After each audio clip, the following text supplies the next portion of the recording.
Bonjour à toutes et à tous. C'est un véritable plaisir de vous souhaiter la bienvenue à ce quatrième webinaire de la Master Series 4.0, organisé conjointement par l'Agence de développement du digital et l'ONUDI. Le thème qui nous réunit aujourd'hui, Usine 4.0 sécurisée et résiliente, l'alliance OT-IT et les technologies émergentes, est au cœur des transformations industrielles actuelles. Dans un monde où la digitalisation s'accélère, la sécurité et la résilience ne sont plus des options. Elles sont devenues des conditions essentielles pour bâtir une compétitivité durable et responsable. Nous savons que la valeur de l'industrie du futur repose sur sa capacité à connecter, protéger et renforcer les chaînes de valeur, tout en mobilisant le potentiel des technologies émergentes, intelligence artificielle, jumeaux numériques, edge computing ou encore blockchain. Cette convergence OT-IT constitue un levier stratégique pour transformer les données en véritables moteurs de performance, de l'atelier de production jusqu'à la gouvernance. Pour nourrir notre réflexion, nous avons l'honneur d'accueillir aujourd'hui M. Badr Bellaj, expert reconnu en blockchain et cybersécurité, qui partagera avec nous un éclairage concret fondé sur des expériences de terrain et des cas d'usage directement actionnables. Je vous invite à profiter pleinement de cet échange, à poser vos questions et à partager vos attentes dans le chat. Vos contributions sont précieuses pour enrichir la discussion et renforcer l'impact collectif de cette session. Je vous remercie pour votre présence et pour votre confiance et je cède maintenant la parole à Madame Amine El-Khmissi, représentante de l'ONUDI, pour un mot d'introduction avant d'écouter l'intervention de Monsieur Bellaj. Bon webinaire à toutes et à tous. Merci Madame Karim, c'est toujours un plaisir de vous rencontrer, de vous revoir. Bonjour Sibelej, bonjour tout le monde. C'est un immense plaisir aussi pour moi d'être parmi vous et aussi de rencontrer les anciens participants aux 3 webinaires que nous avons organisés en mois de juin-juillet et aussi bienvenue pour les nouveaux participants. Comme déjà signalé par Madame Selma, l'avenir de nos industries et sa protection devenue très cruciale. Et aujourd'hui, les usines, les infrastructures et les chaînes d'approvisionnement connaissent une transformation profonde sous l'effet de la digitalisation et des technologies de la quatrième révolution industrielle. Et ces innovations, malheureusement, heureusement, elles ouvrent des perspectives immenses de performance et de durabilité, mais aussi elles s'accompagnent par de nouveaux risques. L'ONUDI, autant qu'agence onusienne spécialisée en développement industriel inclusif et durable, rappelle que la menace cyberindustrielle est désormais une réalité mondiale et se manifeste par plusieurs figures, des attaques qui paralysent la production, des intrusions qui visent les systèmes de contrôle et d'automatisation, le vol des données stratégiques et des vulnérabilités accrues de fait de l'interconnexion entre les systèmes informatiques et opérationnels. Ces menaces ne concernent pas uniquement les grandes multinationales, elles touchent aussi les PME et les pays en développement, souvent moins préparés face à ces défis. Face à cette situation, il est essentiel d'agir. Ainsi, l'ONU a fixé plusieurs priorités. Entre autres, c'est le renforcement de la résilience des infrastructures critiques, l'intégration de la cybersécurité dès la conception des équipements industriels, la promotion des normes et des bonnes pratiques adaptées et surtout le développement des compétences, la sensibilisation et la coopération. On est tous concernés par la construction d'une industrie sûre, résiliente et durable. Là, on mixe entre tout ce qui est innovation avec la sécurité, parce que protéger nos systèmes industriels, ce n'est pas seulement protéger les machines et les données, c'est aussi protéger des vies humaines, des emplois et aussi la confiance dans nos économies. Je vous remercie de votre présence et de votre engagement et je vous souhaite des échanges riches et constructifs au cours de ce webinaire. Merci beaucoup. C'est Ibrahim, je vous cède la parole au CM Sibelej. Ok, bonjour à toutes et à tous. De ma part, je souhaite remercier l'ensemble des personnes qui sont avec nous, que ce soit les nouvelles personnes qui se sont inscrites à cette session-là, ou bien les personnes qui ont déjà participé avec nous dans les précédentes sessions. Votre encouragement et votre présence nous donnent vraiment un encouragement pour continuer dans ce genre de actions et initiatives. Et je souhaite encore une fois la bienvenue à vous tous et un bon apprentissage et un bon suivi. Je pense que, Monsieur Bellaj, vous pouvez commencer votre presse. La parole est à vous. Merci, je vous remercie tous. Alors, je vais commencer à partager mon écran. Je ne sais pas, veuillez me signaler si vous arrivez à le voir. Oui, bien sûr. Super. Je vais faire plein écran. Vous arrivez à voir en mode plein écran. Oui, oui, je Super. confirme. Ça marche. Donc, bonjour tout le monde. Merci encore une fois pour l'invitation pour donner une présentation autour d'un sujet, une thématique qui est tant importante, qui est généralement, je vais dire, sous couvert ici au Maroc, qui est la sécurisation du monde industriel. Donc, je remercie l'ADD, je remercie l'ONU pour le choix, bien sûr, de ce topic-là et de m'inviter.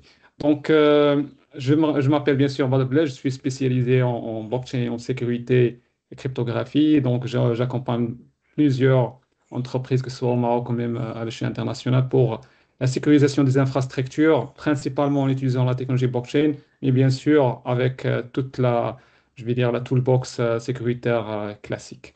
Et bien sûr, parmi nos clients, quand je dis nos clients parce que je suis le CTO d'une boîte qui s'appelle MChain, il y a un certain nombre d'industriels et bien sûr, on est conscient de la spécificité de, bien sûr, la sécurisation de ces systèmes-là qui diffèrent, comme on va le voir, des systèmes classiques. Donc, sans tarder, bien sûr, j'ai préparé une présentation autour d'un ensemble d'axes.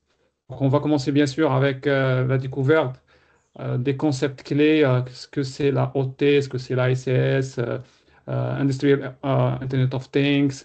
Après, on va voir en quelque sorte l'état des lieux de la cybermenace dans le monde industriel.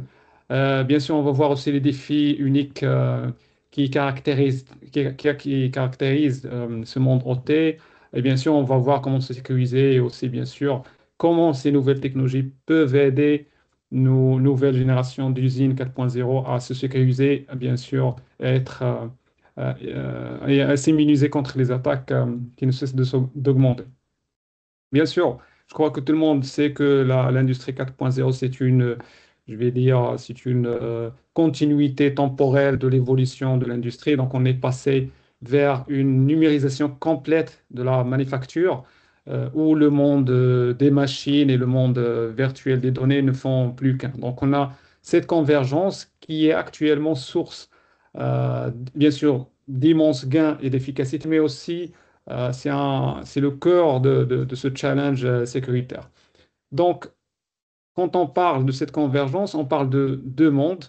Donc, un monde qui est IT classique que vous connaissez tous, donc c'est le monde de la technologie d'information, mais avec un monde qui est spécifique en quelque sorte au monde industriel, qui est le monde technologie, les technologies opérationnelles. Comme vous le savez, il a été géré les données en quelque sorte dans l'entreprise, tandis que l'OT pilote plus les processus physiques. Et aujourd'hui, on a une sorte d'interconnexion entre ces réseaux-là pour, comme j'ai dit tout à l'heure, pour une meilleure productivité, une meilleure visibilité.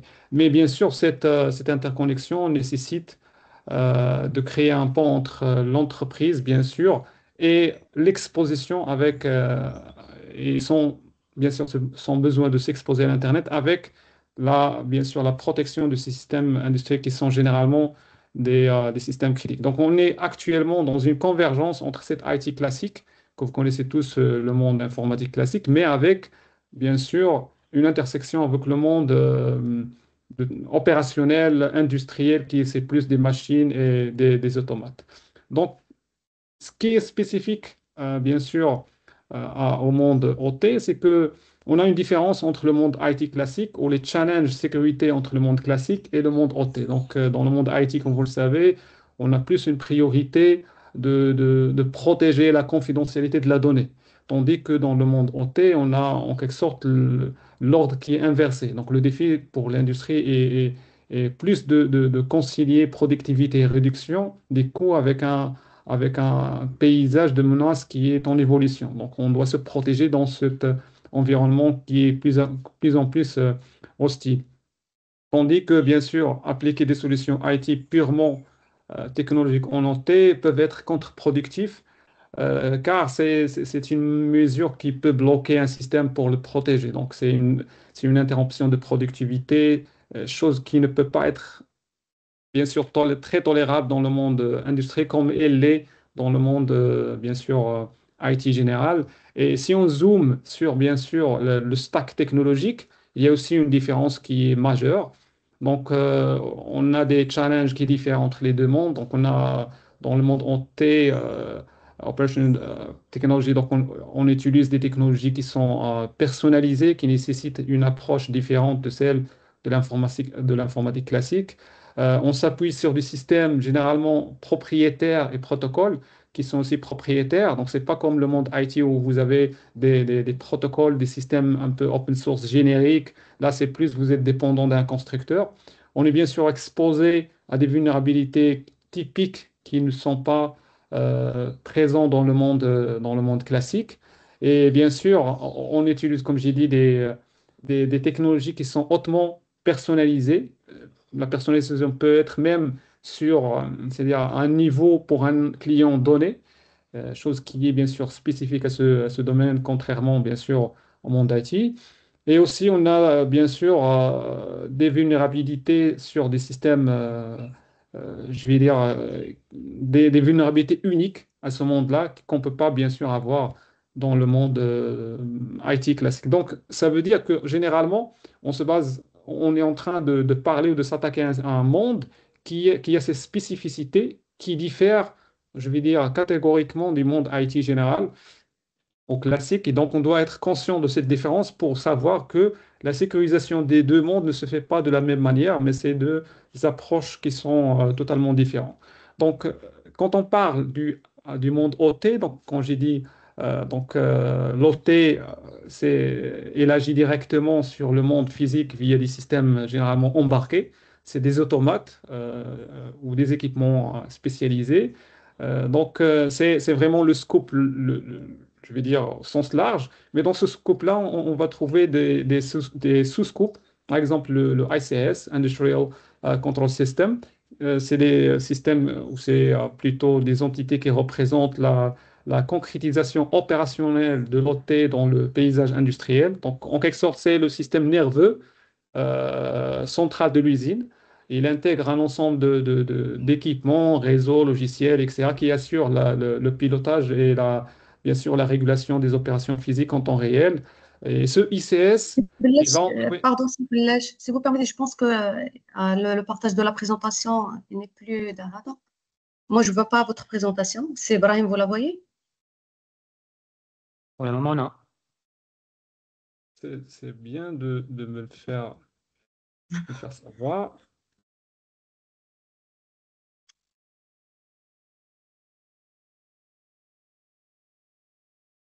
Pas pourquoi ça a coupé, Oui. mais et là, est-ce que ça réapparaît? Maintenant, oui. Mais non, mais on voit les fenêtres de votre écran. Maintenant, Si c'est vous bien. C'est maintenant il faut faire Ça, full screen. Et plein maintenant? écran. Permettez. Et maintenant? Maintenant c'est bien. C'est bien. C'est bon. Super. Merci Merci déjà beaucoup. pour la notice. Oui, oui, c'est très bien parce que moi, je n'arrive pas à savoir est-ce que c'est partagé ou non. Je suis en mode plein écran, donc je n'arrive pas à voir Teams et donc je vois que mes slides. Donc, comme j'ai dit, donc, je vais continuer sur la partie, donc, le scope ICS. Donc, comme j'ai dit, dans l'OT, qui est le scope le plus large, donc, dans ce scope-là, on va trouver des sous-domaines. C'est bien sûr quand on parle d'une perspective sécurité. Donc, si on prend l'OT, donc on va trouver des ICS généralement. Et cet ICS-là, comme j'ai dit, c'est le cerveau, ou plutôt c'est le système nerveux de l'usine. Dans ce système-là, on va trouver en quelque sorte des sous-systèmes interconnectés, dont le plus fameux, c'est bien sûr le SCADA, je crois que tout le monde le connaît, Supervisory Control and Data Acquisition, qui est, lui, le cerveau de l'usine. C'est un système de contrôle industriel qui permet de superviser et de piloter à distance les processus industriels, même géographiquement dispersés. On a aussi le PLC, donc ça, on va descendre un petit peu. C'est un automate, comme dans l'image, par exemple, au-dessus. Donc, j'ai mis une petite capture d'écran du SCADA, c'est-à-dire c'est un écran dans lequel vous allez voir, superviser l'ensemble de votre, bien sûr, ensemble de machines, etc. Et le PLC, c'est un automate. C'est en quelque sorte la moelle épinière de l'usine. Donc, c'est un automate avec des capacités, ça c'est très important, avec des capacités limitées et qui fonctionne généralement avec des systèmes embarqués, par exemple Linux, etc. Donc, et ça peut vous donner une idée sur, bien sûr, la contrainte pour sécuriser ce genre de devices ou d'automates qui sont généralement, comme j'ai dit, propriétaires par un constructeur, bien sûr, connu dans le monde industriel. Donc, on a aussi le DCS, ça, c'est, je vais dire, moins important. Donc, c'est en quelque sorte un système distribué pour contrôler un processus qui est complexe. Mais ce qui est plus important, à mon avis, selon mon expérience, c'est le PLC et le SCADA, parce que c'est généralement les cibles bien sûr, pour les attaques qui arrivent sur le monde industriel. Donc, en comprenant cette architecture, ou cette, je vais dire, cette structure dotée, donc je vais plutôt rebondir sur le landscape ou bien sûr sur le monde de la cybermenace. Donc là, on est actuellement devant un constat qui est très inquiétant. C'est que depuis 2020, depuis 2012, on a vu une montée spectaculaire de nombre des attaques et des incidents qui ciblent les industriels ou les infrastructures industrielles. Donc, bien sûr, depuis 2012, ça coïncide avec notre adoption accrue bien sûr, du numérique dans les usines. Et donc, les chiffres euh, sont un peu alarmants. On parle qu'en 2015, en 2023, les infrastructures critiques mondiales ont subi à peu près. Sibyllah, je suis vraiment désolée, mais on a perdu Encore encore une une fois. fois. Oui, Ouais. on a perdu encore C'est- une fois c'est- le partage de l'air. Mais est-ce que vous arrivez à voir mon vidéo, c'est-à-dire mon image? On vous Oui, oui, voit, bien vous, sûr, bien mais, sûr, mais la bien sûr. présentation, non, on vous voit. Il disparaît d'un temps à un autre. Oui. Alors, là, parce que si c'était la connexion, normalement, je ne dois pas apparaître en vidéo. Donc, vous m'excusez, donc je vais arrêter la vidéo. Et peut-être ça. Relancer.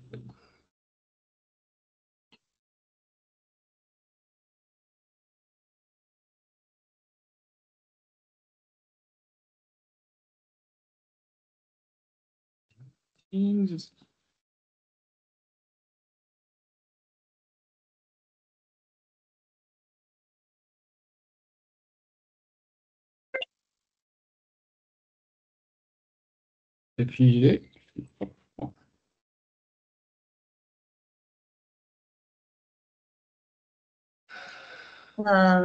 Ni vous, ni le...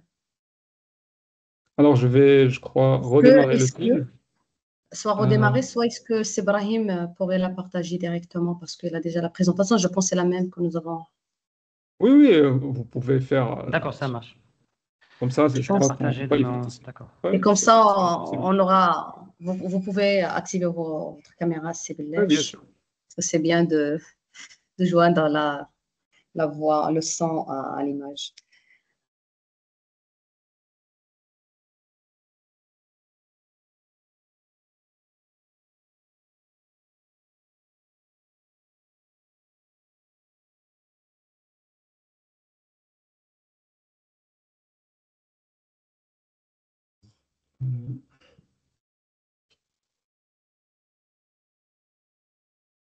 Je ne sais pas, est-ce que vous avez la dernière version? Comme ça, je peux vous envoyer le dernier PDF. OK. En tout cas, on a la version que vous avez envoyée hier soir à Yeah. 21h. OK, c'est ça. C'est Oui, oui, c'est ce que j'ai c'est la partagé version. avec Sébrahim. C'est la bonne version. C'est ce que j'ai J'arrivais à partagé avec voir Sébrahim. la presse maintenant, non?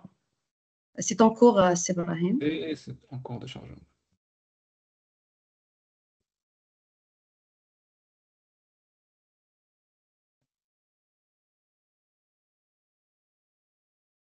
Pas encore, je ne sais pas pourquoi ça tarde.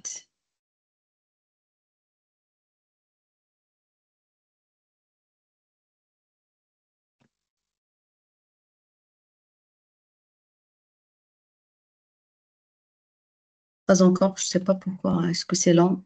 Elle est lourde, je pense.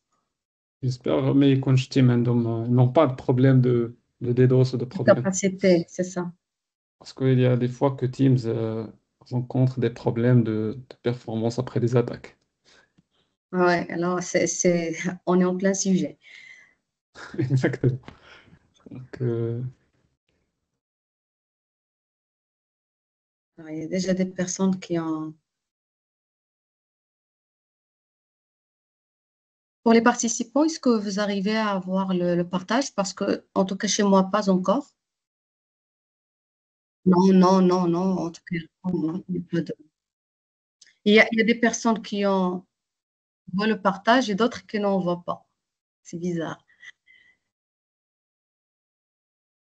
Alors, presque 80% non et 20%, ils ont déjà le...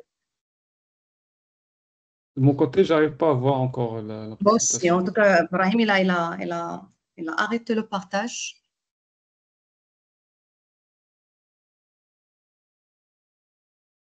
On s'excuse pour cet incident technique, mais certainement, on va continuer dans quelques minutes.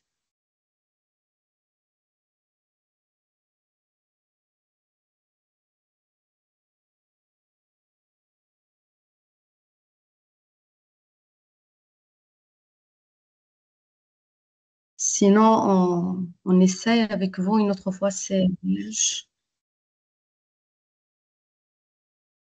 Bon, je vais essayer de mon côté, comme ça on peut basculer la prochaine fois si ça ne marche pas. D'accord. On essaye une autre fois, on verra. Parce que je pense même que c'est Brahim, il s'est déconnecté.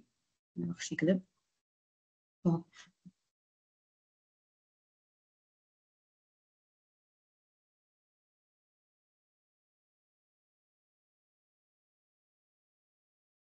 Alors, est-ce que tout le monde arrive à Oui, voir le oui, slide? on voit la fenêtre. Si vous pouvez vous zoomer sur la présentation et la faire en plein écran. On l'a perdu encore une fois. C'est pas une fois. Ouais, pardon.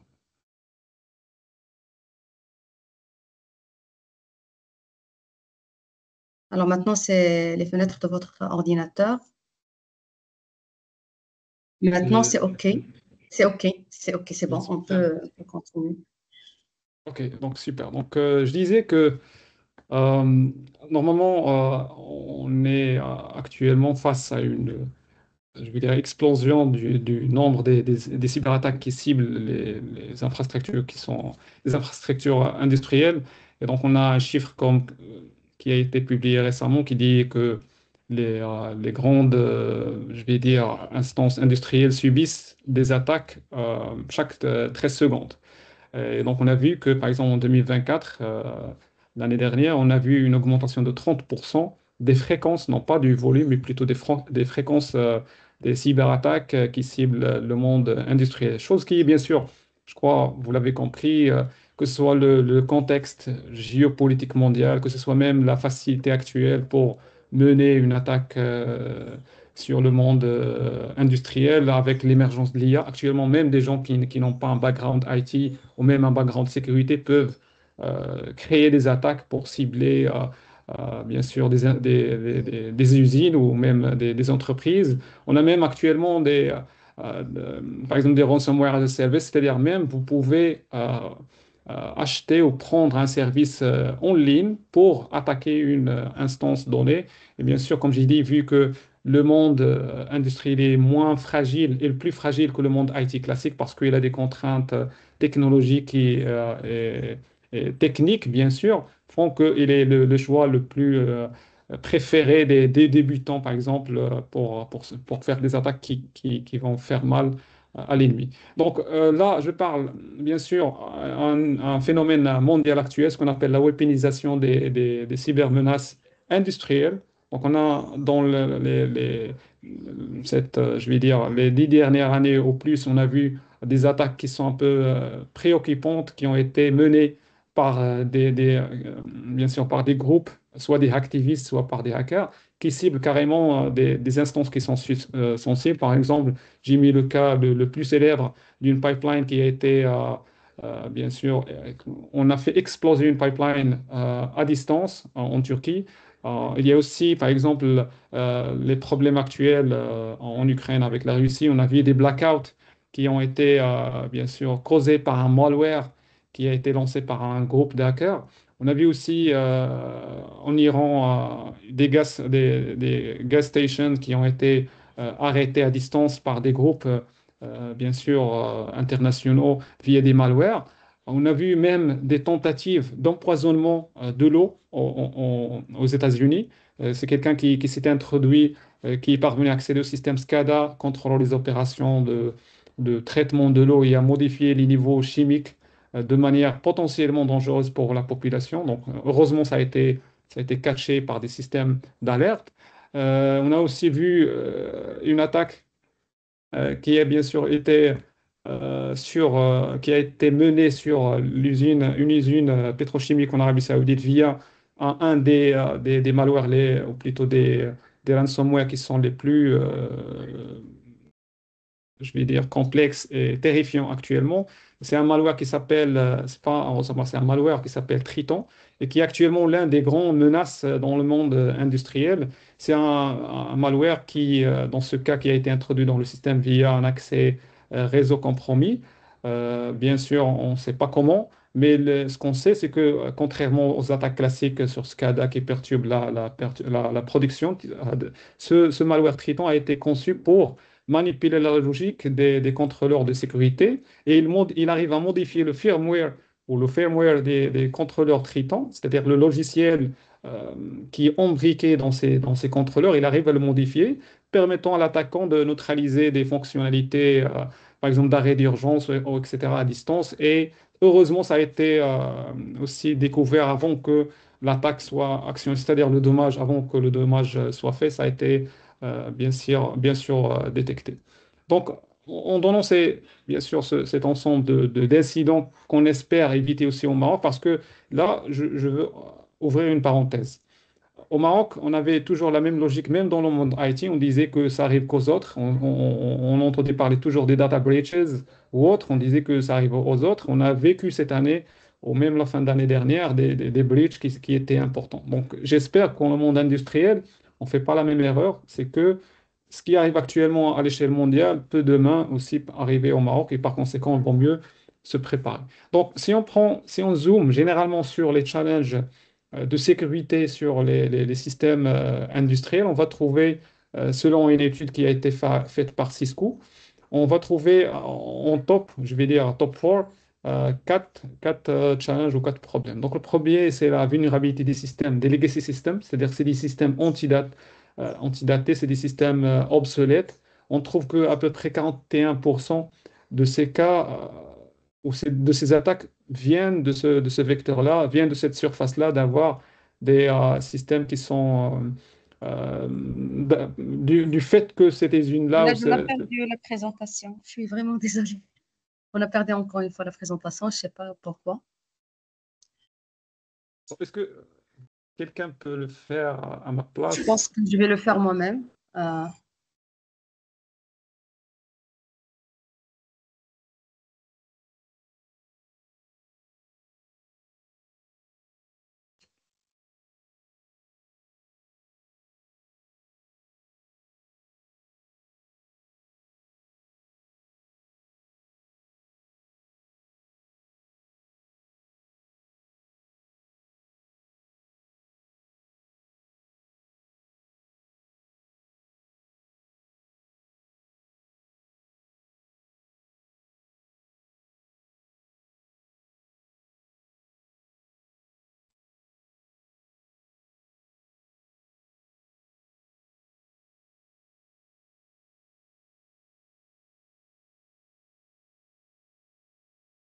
Je suis en train de la télécharger et je vais la partager avec vous tout de suite.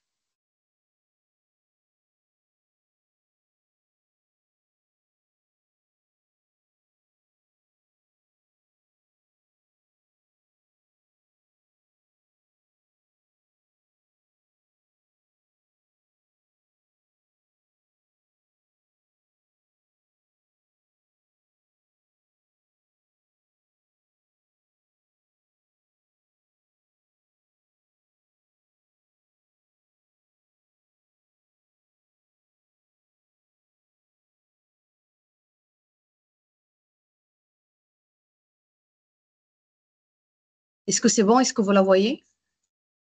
Oui, de mon côté, oui, j'arrive à le voir. Oui, Donc, oui. Alors, je vais partir à quel slide? On était. sur, je crois, le 11e. Si, on était ici, je pense. C'est ça? Non, non, c'est Challenge and Drivers, c'est-à-dire le 11e, je crois. Oui. OK. Mais c'est Est-ce que juste c'est OK pour le format où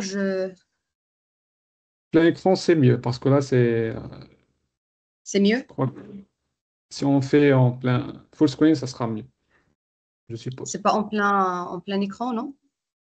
De mon côté, c'est tronqué, je sais pas. Maintenant? Est-ce que c'est OK? Au moins, là, c'est bien. C'est bien, c'est bon. OK. Est-ce que c'est bon pour tout le monde? Donc, OK, donc on C'est bon continue pour comme tout ça. le monde. Je pense que Super. c'est bon. Bon, c'est bon. Sinon, on peut partager les slides avec tout le monde et peuvent chacun dérouler de son côté. Donc, comme j'ai dit, donc, là, on a en quelque sorte une liste, ou je vais dire un ensemble de challenges ou de problèmes qui sont généralement de surface d'attaque pour ces attaquants, ou même ces incidents qu'on vient de voir. Comme j'ai dit, le premier qui est le plus préoccupant dans le monde industriel, c'est les vulnérabilités liées à ce qu'on appelle les legacy systems, c'est les systèmes qui sont obsolètes en quelque sorte. Par exemple, quand on parle de DLC, donc on a des automates qui tournent sur des versions anciennes de Windows qui ne sont plus maintenues, sur des systèmes embarqués qui ne sont plus maintenus, etc. Donc c'est difficile, même si on veut les sécuriser, c'est difficile parce que le système sous-jacent, il est en quelque sorte, il est bréché. On a aussi un deuxième problème qui est, je veux dire, qui n'est pas pris au sérieux au sein des industries, c'est ce qu'on appelle la manque de visibilité sur les actifs et sur les actifs généralement. Donc les opérateurs ou les usines, surtout les grandes usines, généralement disposent d'un inventaire qui est incomplet, des équipements qui sont connectés. Donc généralement, on ne fait pas ce travail comme il faut d'avoir un inventaire et une idée sur l'ensemble des appareils qui sont connectés à travers Internet, qui peuvent être, eux, des vecteurs d'attaque contre l'usine. Il y a aussi, bien sûr, les menaces internes, et c'est l'un des problèmes c'est le problème le plus difficile qu'on peut avoir. C'est-à-dire, c'est que l'attaque vient de l'intérieur, c'est-à-dire quelqu'un qui collabore depuis l'intérieur avec une partie étrangère pour par exemple, plugger un malware ou autre. Et sachez que il y a actuellement sur le dark web des propositions. Comment on fait? C'est que moi, je veux par exemple attaquer une usine précise. Donc, je vais essayer de chercher les personnes qui travaillent là et leur faire une offre ou faire une offre, par exemple, sur des forums spécifiques. Par exemple, si vous travaillez à l'usine X, veuillez juste me télécharger ce logiciel-là sur votre sur votre machine ou sur la machine bon, sur le réseau de votre usine et vous allez recevoir 1, 2, 3 bitcoins. On peut aller même jusqu'à 5 ou 10 bitcoins avec selon l'usine ou même, c'est-à-dire la cible qu'on veut ou l'attaque qu'on veut mener. C'est-à-dire même la fraude interne, il peut être un problème dans plusieurs cas. Et on a vu des attaques qui ont été menées par des internes, des gens qui appartiennent à ces usines-là et qui, pour l'anecdote, ont même participé après l'attaque dans le comité qui essaie de faire qui veut faire le forensic et détecter les causes, etc., etc. Ouais. Pour vous dire qu'on peut cibler même les gens qui sont, eux, responsables sur la sécurité du système. Donc ça, c'est un point que j'ai voulu partager parce que généralement, les gens ne font pas attention à ce type-là. Comme j'ai dit, bien sûr, on a l'obsolescence du système. Donc là, j'ai mis un ensemble je vais dire, de problèmes plus granulaires au lieu de mettre juste des catégories. Donc, on a tout ce qui est social engineering parce que, quand j'ai dit, il y a une convergence IT-OT. Donc, généralement, l'OT, elle est attaquée à travers comme on va le voir, l'espace du l'IT. C'est quelqu'un qui a été hameçonné au fichier, c'est quelqu'un qui a téléchargé un malware, etc. Et ce malware, après, il va bien sûr s'attaquer à la partie industrielle. Donc généralement, c'est des attaques qui viennent du monde IT. On a le sabotage humain, comme j'ai dit, donc, qui peut être fait par quelqu'un, des malwares qui sont infiltrés depuis Internet à travers un VPN non protégé, ou autre. Donc, il y a plusieurs, comme on va le voir, plusieurs vecteurs possibles. On a des DDoS attaques actuellement. Mener une DDoS attaque, c'est-à-dire, c'est moins cher qu'au passé. Donc, je peux même faire des attaques avec des gigabits par seconde qui vont me coûter pas très cher. Actuellement, je peux renter ces réseaux-là, ces botnets-là pour attaquer et arrêter le service d'une usine donnée qui a par exemple des objets connectés, etc. Donc, on a aussi ici un certain nombre de problèmes que personnellement j'ai vu même ici au Maroc. Par exemple, le problème des mots de passe par défaut. Donc, tu vas trouver des gens qui vont installer un automate, le mettre dans l'usine sans penser à changer par exemple, login mot de passe par défaut, que ce soit même, personnellement, j'ai vu même des routeurs, c'est-à-dire avec un privilège admin, qui ont été, c'est-à-dire, on a laissé des usernames avec des passwords qui sont par défaut ou même qui sont très faibles. Donc ça arrive du fait qu'on veut simplifier la vie aux gens du IT. Donc, ça reste un problème qu'on peut voir, bien sûr, dans le monde industriel. Il y a aussi, comme j'ai dit, les systèmes verrouillés. Et ça, c'est un conseil. Généralement, l'usine, s'il s'approprie du matériel, il peut négocier. Alors là, j'ai pas dit que j'ai passé à l'autre slide. Excusez-moi. Donc, tu passes, s'il te plaît, à l'autre slide. J'ai oublié que j'ai shifté. Donc, le slide d'après, donc celui d'après. Celui d'après. Non, c'est le slide qui vient après. Celui-là, oui. Donc, j'ai dit qu'il y a un conseil normalement qu'on donne non, celui d'avant. Donc, on reste sur je ne sais pas s'il est le contrôle par Teams. OK, celui-là. Donc, c'est un conseil qu'on donne normalement à tous les clients ou à tous les partenaires, tu peux négocier avec ton fournisseur s'il te donne, par exemple, un système verrouillé, qu'il te donne la possibilité de le patcher ou d'intervenir, c'est-à-dire d'avoir soit le potentiel de le personnaliser, soit d'avoir par exemple, un contrat de maintenance qui t'assure qu'il sera bien sûr patché dans une durée spécifique, etc., d'avoir un support qui est très, très ciblé. Parce que le matériel qui est embarqué verrouillé, donc tu n'as pas la main tu peux même pas le patcher si tu connais, par exemple, qu'il y a eu une CVI, une faille qui a été découverte, tu n'arrives pas à le mettre à jour parce que c'est un système qui est ferme. Donc, il vaut mieux pour les usines spécifiquement de négocier avec les fournisseurs ce problème-là, qui est généralement qui n'est pas discuté au début, mais qui est discuté après qu'on arrive à voir des problèmes. Donc, on passe au slide d'après. Alors là, je vais essayer. Là, on a vu un certain nombre je vais dire, de problèmes ou de challenges qu'on est en train de rencontrer dans le monde industriel. Donc, est-ce que vous pouvez passer au slide suivant, qui est Broken Myths and Legends?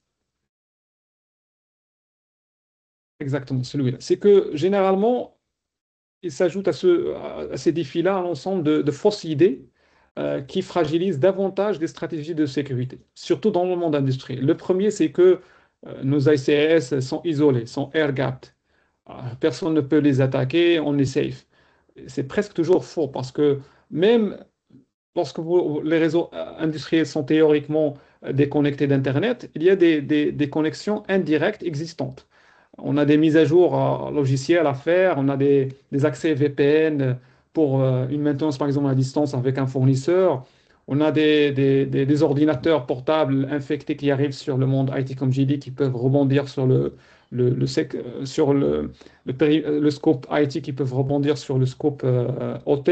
On a même c'est-à-dire des USB infectés, etc. Donc l'idée, c'est que être air-gap ne veut pas dire que tu es sécurisé parce que ce système-là, il est encore connecté à d'autres systèmes qui, eux, peuvent être infectés. On a aussi la fausse idée que généralement dans le OT, on utilise des protocoles qui sont un peu propriétaires, méconnus des hackers. Par exemple, des protocoles comme Modbus, OPC, etc., C'est pas des protocoles, c'est pas comme HTTP, HTTPS ou autre FTP, etc. Normalement, c'est des protocoles propriétaires. On pense que les pirates n'arriveront pas à trouver des failles dans ces systèmes. Or, ces gens-là sont eux aussi sont intelligents, ils arrivent à se procurer de la documentation, même consulter des experts dans ces protocoles-là. Et je vais dire pire que ça, avec l'IA, on n'a plus besoin carrément de quoi que ce soit. On peut rapidement et facilement concevoir et, je vais dire, détecter des vulnérabilités dans ces systèmes qui sont en quelque sorte un monde fermé industriel. Donc, aussi, il y a le fait que un incident, je vais dire, les gens de l'industrie pensent que les incidents n'affecteront pas la production, qui a intérêt à faire ça. Mais on a vu que dans les exemples historiques, on prouvait le contraire. Donc, on a vu des attaques sur les infrastructures, c'est-à-dire électriques.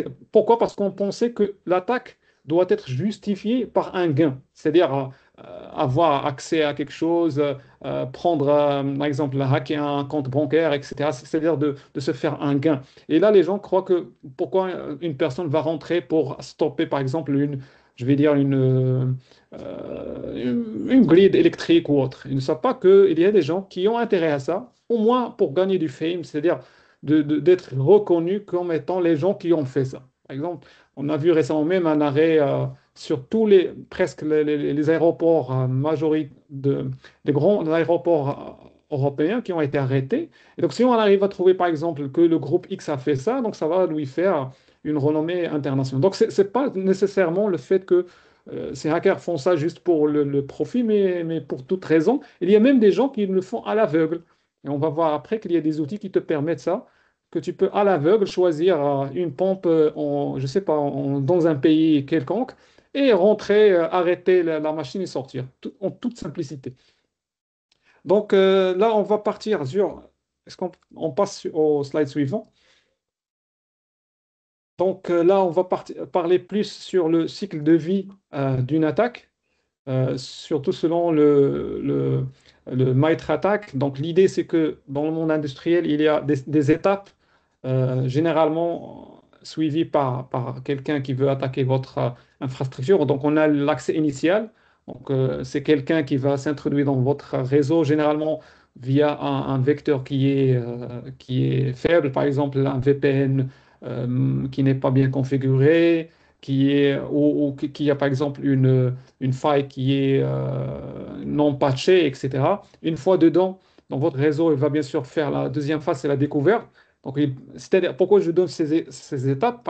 Parce que ça ne signifie pas que tu es victime juste si ton activité est arrêtée. Tu peux être victime, mais avec une stade qui est précoce. C'est comme un cancer.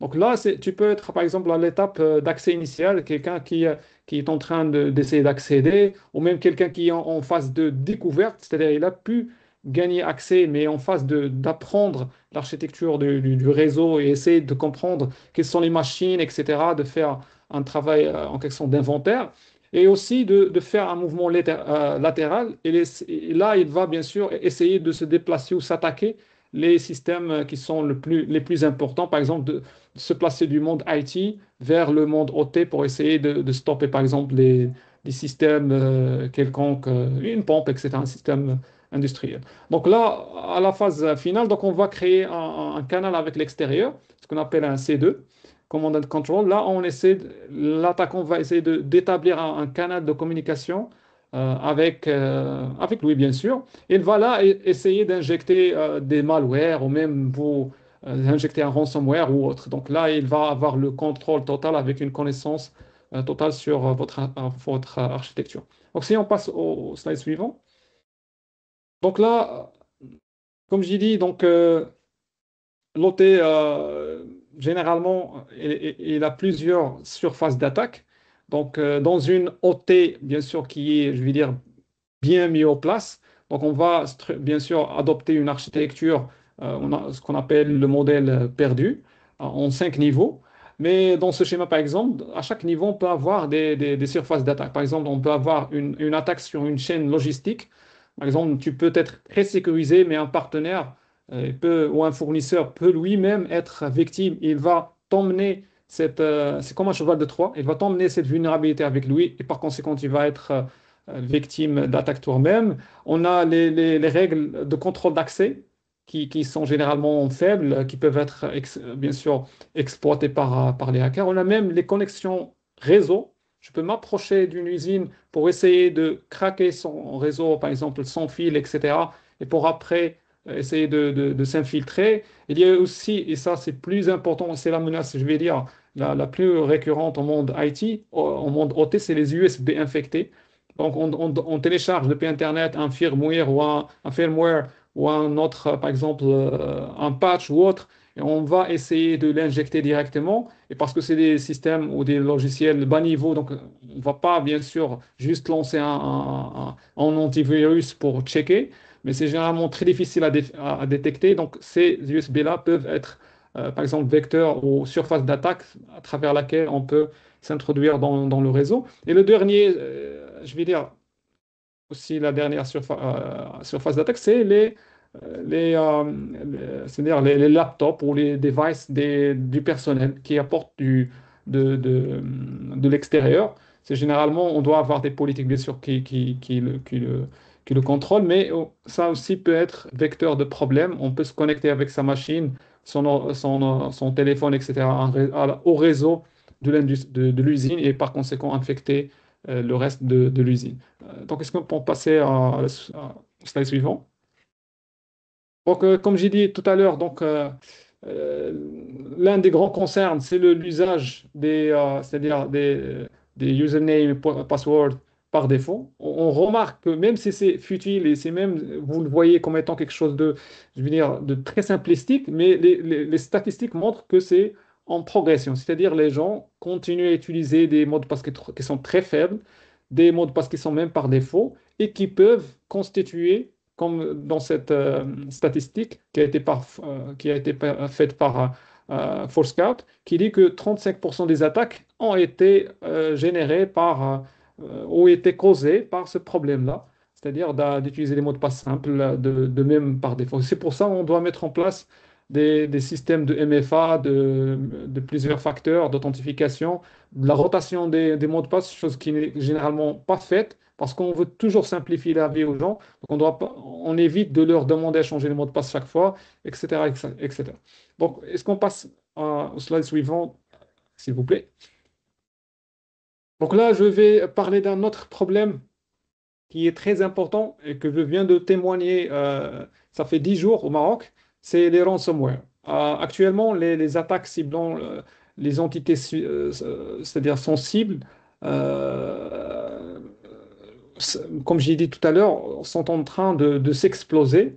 Et l'attaque la plus, je vais dire, la plus rentable, c'est les ransomware. Donc l'idée, c'est que on va essayer d'attaquer un organisme sensible, même bien sûr, les usines, généralement, c'est des entités sensibles, mais même les hôpitaux au reste. Donc, dans le schéma ici, on voit que, par exemple, dans le monde industriel, donc, on trouve que la majorité, c'est pour la partie industrie manufacturière. Parce qu'on sait que si on arrive à leur arrêter leurs machines, etc., leur business sera impacté. Par conséquent, ces gens vont s'en plier au désir de l'attaquant et payer les rançons.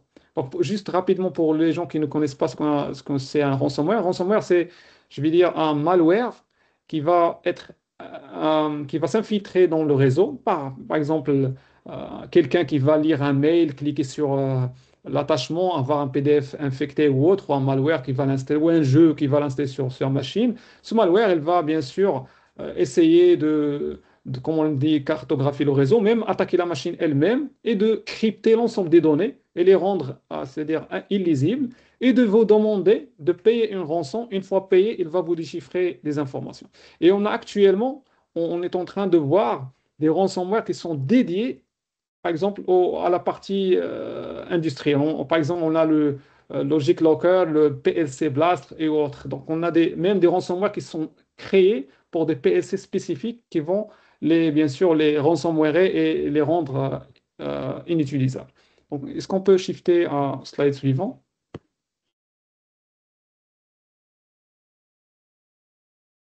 Donc, comme j'ai dit, le cas que j'ai vu au Maroc, c'était Lockbit 3.0. C'est l'un des ransomware les plus utilisés au monde. C'est le numéro un actuellement.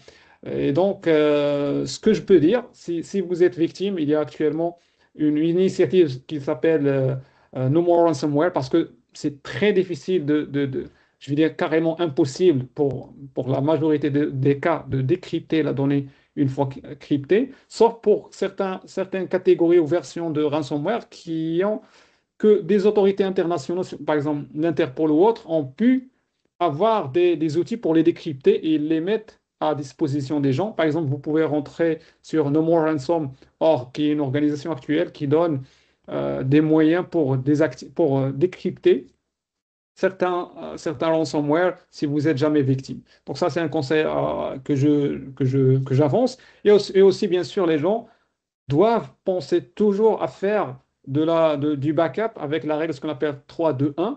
C'est-à-dire tu dois avoir toujours trois copies des données avec deux supports différents, avec une qui est offline, qui n'est pas même connectée parce que le ransomware peut même attaquer les backups qui existent s'il les détecte, il peut les supprimer, même les crypter. Donc il faut avoir toujours un backup qui est offline pour éviter le cas, bien sûr, d'avoir toutes les données qui sont cryptées. Donc là, on passe au slide suivant avec un cas concret, un case study. Donc, il y avait une entreprise, parce que nous, vu qu'on travaille sur la partie blockchain, sécurité blockchain et crypto, donc on est plusieurs fois sollicité pour des cas similaires où on a des clients qui ont été attaqués par des ransomware. Donc là, on avait une entreprise industrielle qui a été attaquée par un ransomware. Ils ont demandé un paiement, bien sûr, en Bitcoin, c'est à peu près 200 000. C'est juste, bon, je ne vais pas dire un petit montant, mais c'est 2 Bitcoins, 200 000 et quelques. Et donc, cette attaque-là, c'était par un ransomware qui s'appelle Medusa Locker. Et c'est un ransomware qui est un peu difficile, sophistiqué. Et donc, l'attaque, comment il a commencé? Donc, il a commencé d'une manière très classique, mais efficace, bien sûr. Donc, on a trouvé que quelqu'un a reçu un mail de phishing qui était très ciblé, ce qu'on appelle spear phishing, c'est-à-dire quelqu'un qui a crafté un mail qui est très personnalisé par la personne, même avec un certificat qui est valide. Et ça, c'est une autre histoire, c'est que on peut, vous ne devez pas croire que le phishing, c'est quelque chose juste très simple du prince nigérien, c'est-à-dire un mail que je vais détecter, que je vais savoir. Là, c'était quelqu'un qui est même, c'est-à-dire conscient du danger. Il a été pris. On a vu même récemment des développeurs NPM qui sont, eux, c'est-à-dire je vais dire, les mieux protégés, ont tombé victimes de mails de phishing pour GitHub, leur dire rentrez, changez s'il vous plaît votre password, etc. Donc, on ne doit pas le prendre à la légère. Dans son cas, donc c'était un mail de phishing à l'entrée. Donc, il a ciblé la personne et ils ont demandé, bien sûr, c'était plus pour un fichier VPN, configuration VPN. Donc, la personne l'a utilisé et donc, il s'est connecté sur un serveur, il a donné les informations le concernant, et l'attaquant, il a pu bien sûr prendre ces informations-là, s'infiltrer dans le réseau. Bien sûr, personne n'a pu voir ce qui s'est arrivé parce qu'ils permettent aussi le travail à distance, etc. Et une fois à l'intérieur, ils ont utilisé ce qu'on appelle Mimikatz. C'est un outil qui leur a permis d'extraire des mots de passe et même des tokens, bien sûr, de la mémoire des machines Windows. Et bien sûr, grâce à ces informations, ils ont pu escaler les privilèges bien sûr accéder à des comptes admin. Et ils ont pu faire un mouvement latéral au sein du réseau, bien sûr, d'une façon inaperçue, ciblant les serveurs et les postes les plus sensibles, bien sûr, dans le réseau. Mais bien sûr, ce n'est que les débuts parce que une fois infiltrés, ils ont pu, bien sûr, dans le réseau, exfiltrer les données sensibles vers leur cloud, vers un service, bien sûr, externe. Et ce qui était marrant, c'est que même les systèmes en place n'ont remonté aucune alerte contre cette exfiltration de la donnée. Ensuite, ils ont bien sûr activé le Medusa Locker pour bien sûr crypter toute l'information qui existe dans le réseau. Donc, face à cette situation, bien sûr, on est en panique. L'entreprise donc a pu réagir, il a dû agir bien sûr rapidement et tous les accès ont été coupés, etc., etc. Et donc, on a dû faire un travail avec eux pour voir comment, bien sûr, ont été attaqués. Heureusement, il avait des backups offline pour, bien sûr, comme j'ai dit, reprendre l'activité. Mais on a pris des leçons, c'est que, bien sûr, mettre en place, comme on va le voir, des politiques qui vont permettre, bien sûr, d'une façon récurrente, à tester l'ensemble des personnels avec des attaques de phishing fictifs, etc., pour essayer et de faire des formations pour l'ensemble des personnes. Parce que user awareness, c'est vraiment le bouclier numéro un. Vous pouvez installer n'importe quel gadget de sécurité. Si juste l'humain est faillible, tout le système est faillible. C'est comme le cas, par exemple, de la mur de la Chine. Elle a été construite sur des décennies, mais une fois les tribus du Nord pour attaquer la Chine, ils ont juste bribé, c'est-à-dire ils ont donné de l'argent aux gardes et ils ont pu passer. C'est-à-dire, tu peux bâtir ce que tu veux, mais si l'humain, l'utilisateur n'est pas bien conscient, donc tu peux facilement dépasser toutes les couches de sécurité et s'attaquer. Ça ressemblera à une inside threat, c'est-à-dire une attaque interne avec un acteur interne. Donc là, on passe à un autre problème ou un fléau qu'on connaît ici au Maroc, c'est ce qu'on appelle les infostellaires. Rapidement, pour ne pas, parce qu'on est rattrapé par le temps, un infostellaire, c'est quoi? C'est un logiciel, c'est un malware qui va s'installer sur des machines ou une machine et qui va capter des informations sensibles. Donc là, j'ai mis une capture d'écran depuis un site de Dark Web dans lequel on a trouvé ce qu'on appelle un log d'un infostellaire de à peu près 130 000 comptes marocains, mots de passe et comptes. C'est-à-dire tout confondu, que ce soit industriel, non industriel. Donc ces gens-là, ces infostellaires, c'est des malwares à l'aveugle qui tournent et qui se dupliquent. Je peux rapidement, via des USB, via des failles de protocole, etc. Donc ça, c'est un fléau que malheureusement, on voit qu'on le sous-estime beaucoup, surtout sur les infrastructures qui sont un peu, je vais dire, fragiles, surtout la partie, tout ce qui est industrie. Donc là, on passe à la partie sécurisation. Là, on est conscient à peu près de l'ensemble des problèmes. On a vu des exemples. On a vu les exemples les plus phares et les plus simples, je vais dire, auxquels on peut faire face. Je n'ai pas voulu mettre des attaques c'est sophistiquées de protocoles ou autres, parce que je crois que c'est pour une niche. Mais là, vu qu'on parle à tout le monde, là, ces attaques que je viens de présenter, ils concernent tout le monde, que vous soyez spécialisé, que vous soyez, c'est-à-dire juste un simple opérateur ou un simple utilisateur. Donc, on commence avec, bien sûr, l'idée de se défendre. Donc, pour se défendre, bien sûr, il faut comprendre les techniques de l'adversaire. Donc là, j'ai donné quelques-uns, mais il y a, je vais dire, des centaines de techniques. Et c'est là où il y a l'importance des référentiels comme MitraTac, surtout pour ICS. C'est-à-dire, il te donne une matrice, une matrice des techniques et des tactiques utilisées par les hackers pour l'ICS spécifiquement. Il y a une pour le mobile et une autre. Donc l'idée, c'est que ces matrices-là, elles vont t'aider à au moins avoir une idée sur les dangers auxquels tu fais face, quelles sont les techniques qui sont utilisées et comment y répondre. Il y a aussi ce qu'on appelle le VDB, le VDBR, le Verizon Data Breach Investigation Report. C'est je vais dire, il te donne une vue data-driven des tendances et comme ça, tu peux comprendre, bien sûr, quelles sont les tendances actuelles des attaques, bien sûr, savoir est-ce qu'il y a des attaques naissantes, récentes, qui ne sont pas, bien sûr, pris par ton framework de sécurisation, ta politique de sécurisation. Là, on part vers l'autre slide. Alors, plus que bien sûr le framework du MitraTac, il y a d'autres frameworks, il y a même des guides, par exemple le guide relatif à à la sécurité des systèmes d'information industriels qui est publié par la DGSSI, vous pouvez le trouver sur leur site officiel sur le lien ici, donc qui cible les vulnérabilités propres aux environnements industriels et il vous explique comment ça se passe. Il te recommande des mesures, bien sûr, à mettre en place, les rôles, définir les rôles et responsabilités, la sensibilisation, analyse de risque, etc. C'est un guide, je crois, qui est complet. D'une façon qui, je vais dire, qui n'est pas très détaillée, mais c'est un guide qui va vous donner une vision 360 sur ce que vous devez au moins faire ou être conscient, ou de quoi être conscient pour avoir une sécurité au moins qui est acceptable. Non pas la meilleure, mais au moins d'avoir quelque chose à la norme qui est bien fait.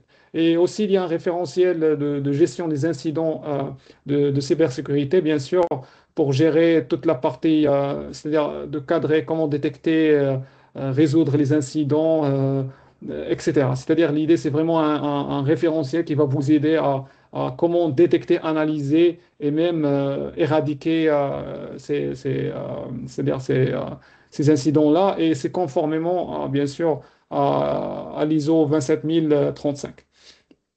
Donc, on part vers l'autre slide. Et là, c'est un point que j'aimerais aussi partager, c'est que on doit avoir, une fois on comprend comment on nous attaque, une fois on comprend qu'est-ce qu'on doit faire comme stratégie et les grandes lignes, on doit être conscient aussi que il y a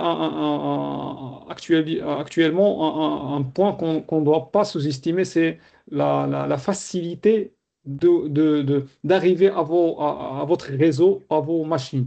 Parce qu'actuellement, il y a la discoverabilité en ligne. Il y a actuellement un ensemble de services qui sont disponibles comme Shodan, comme ZoomEye, NetLast, etc., etc. C'est des systèmes qui scannent l'ensemble de l'Internet, du réseau mondial, et ils vont te donner une idée sur que ce soit l'IT ou l'OT, des devices de tout genre, dans n'importe quel pays, avec toutes les vulnérabilités.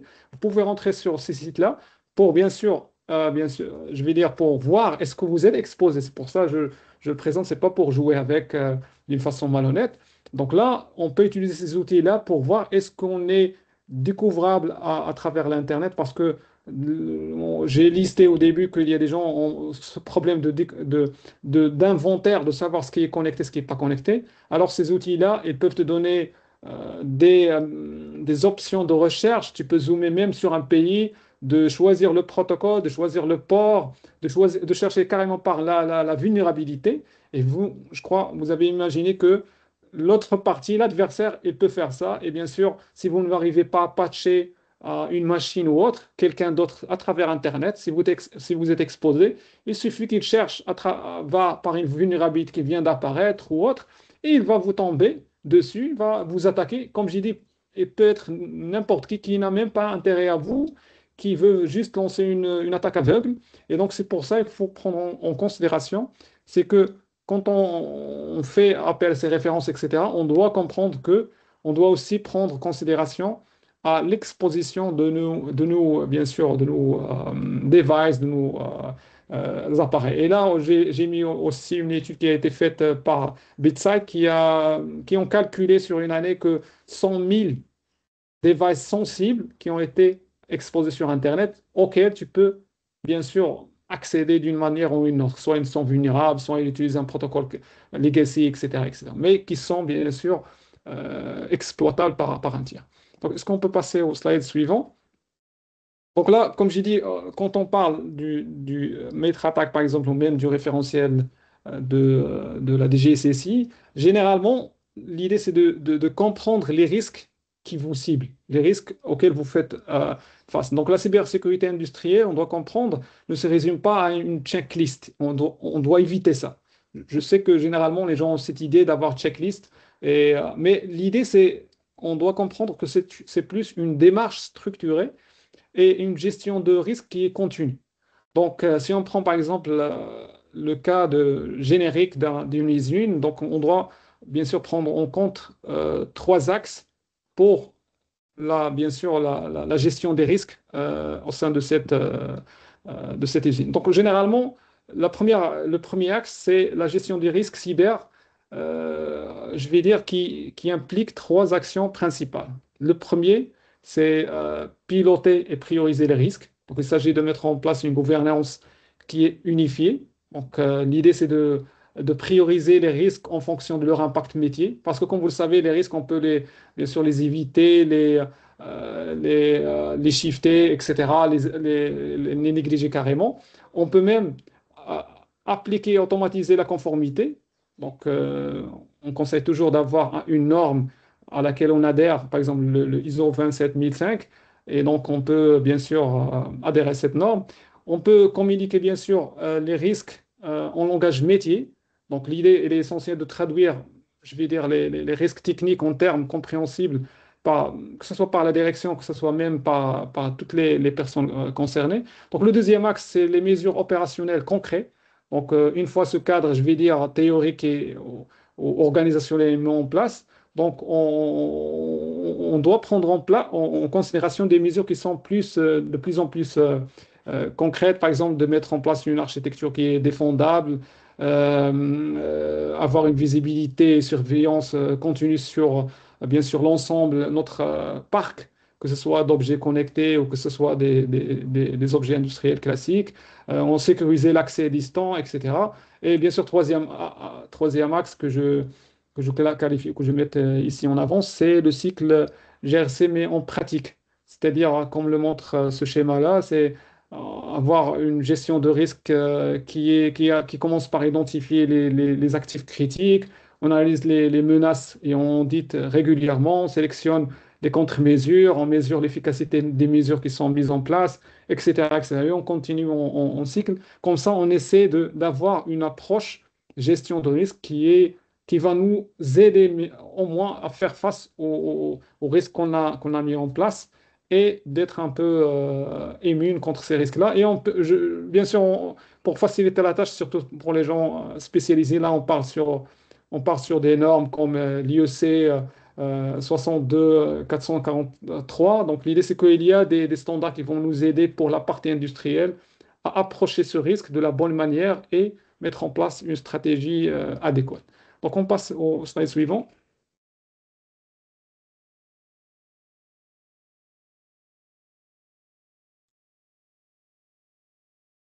Donc là, bien sûr, je vais dire, il y a un deuxième volet sur lequel on peut aussi agir, c'est euh, on peut opter pour la segmentation et l'isolation correcte des différents réseaux actifs afin d'éviter qu'un utilisateur non autorisé ou qu'un attaquant puisse se déplacer librement dans l'infrastructure. On a vu, par exemple, dans le cas de malware, comment on se déplace depuis la partie IT vers la partie OT. Donc, l'idée, c'est qu'on peut adopter ce qu'on appelle un modèle perdu.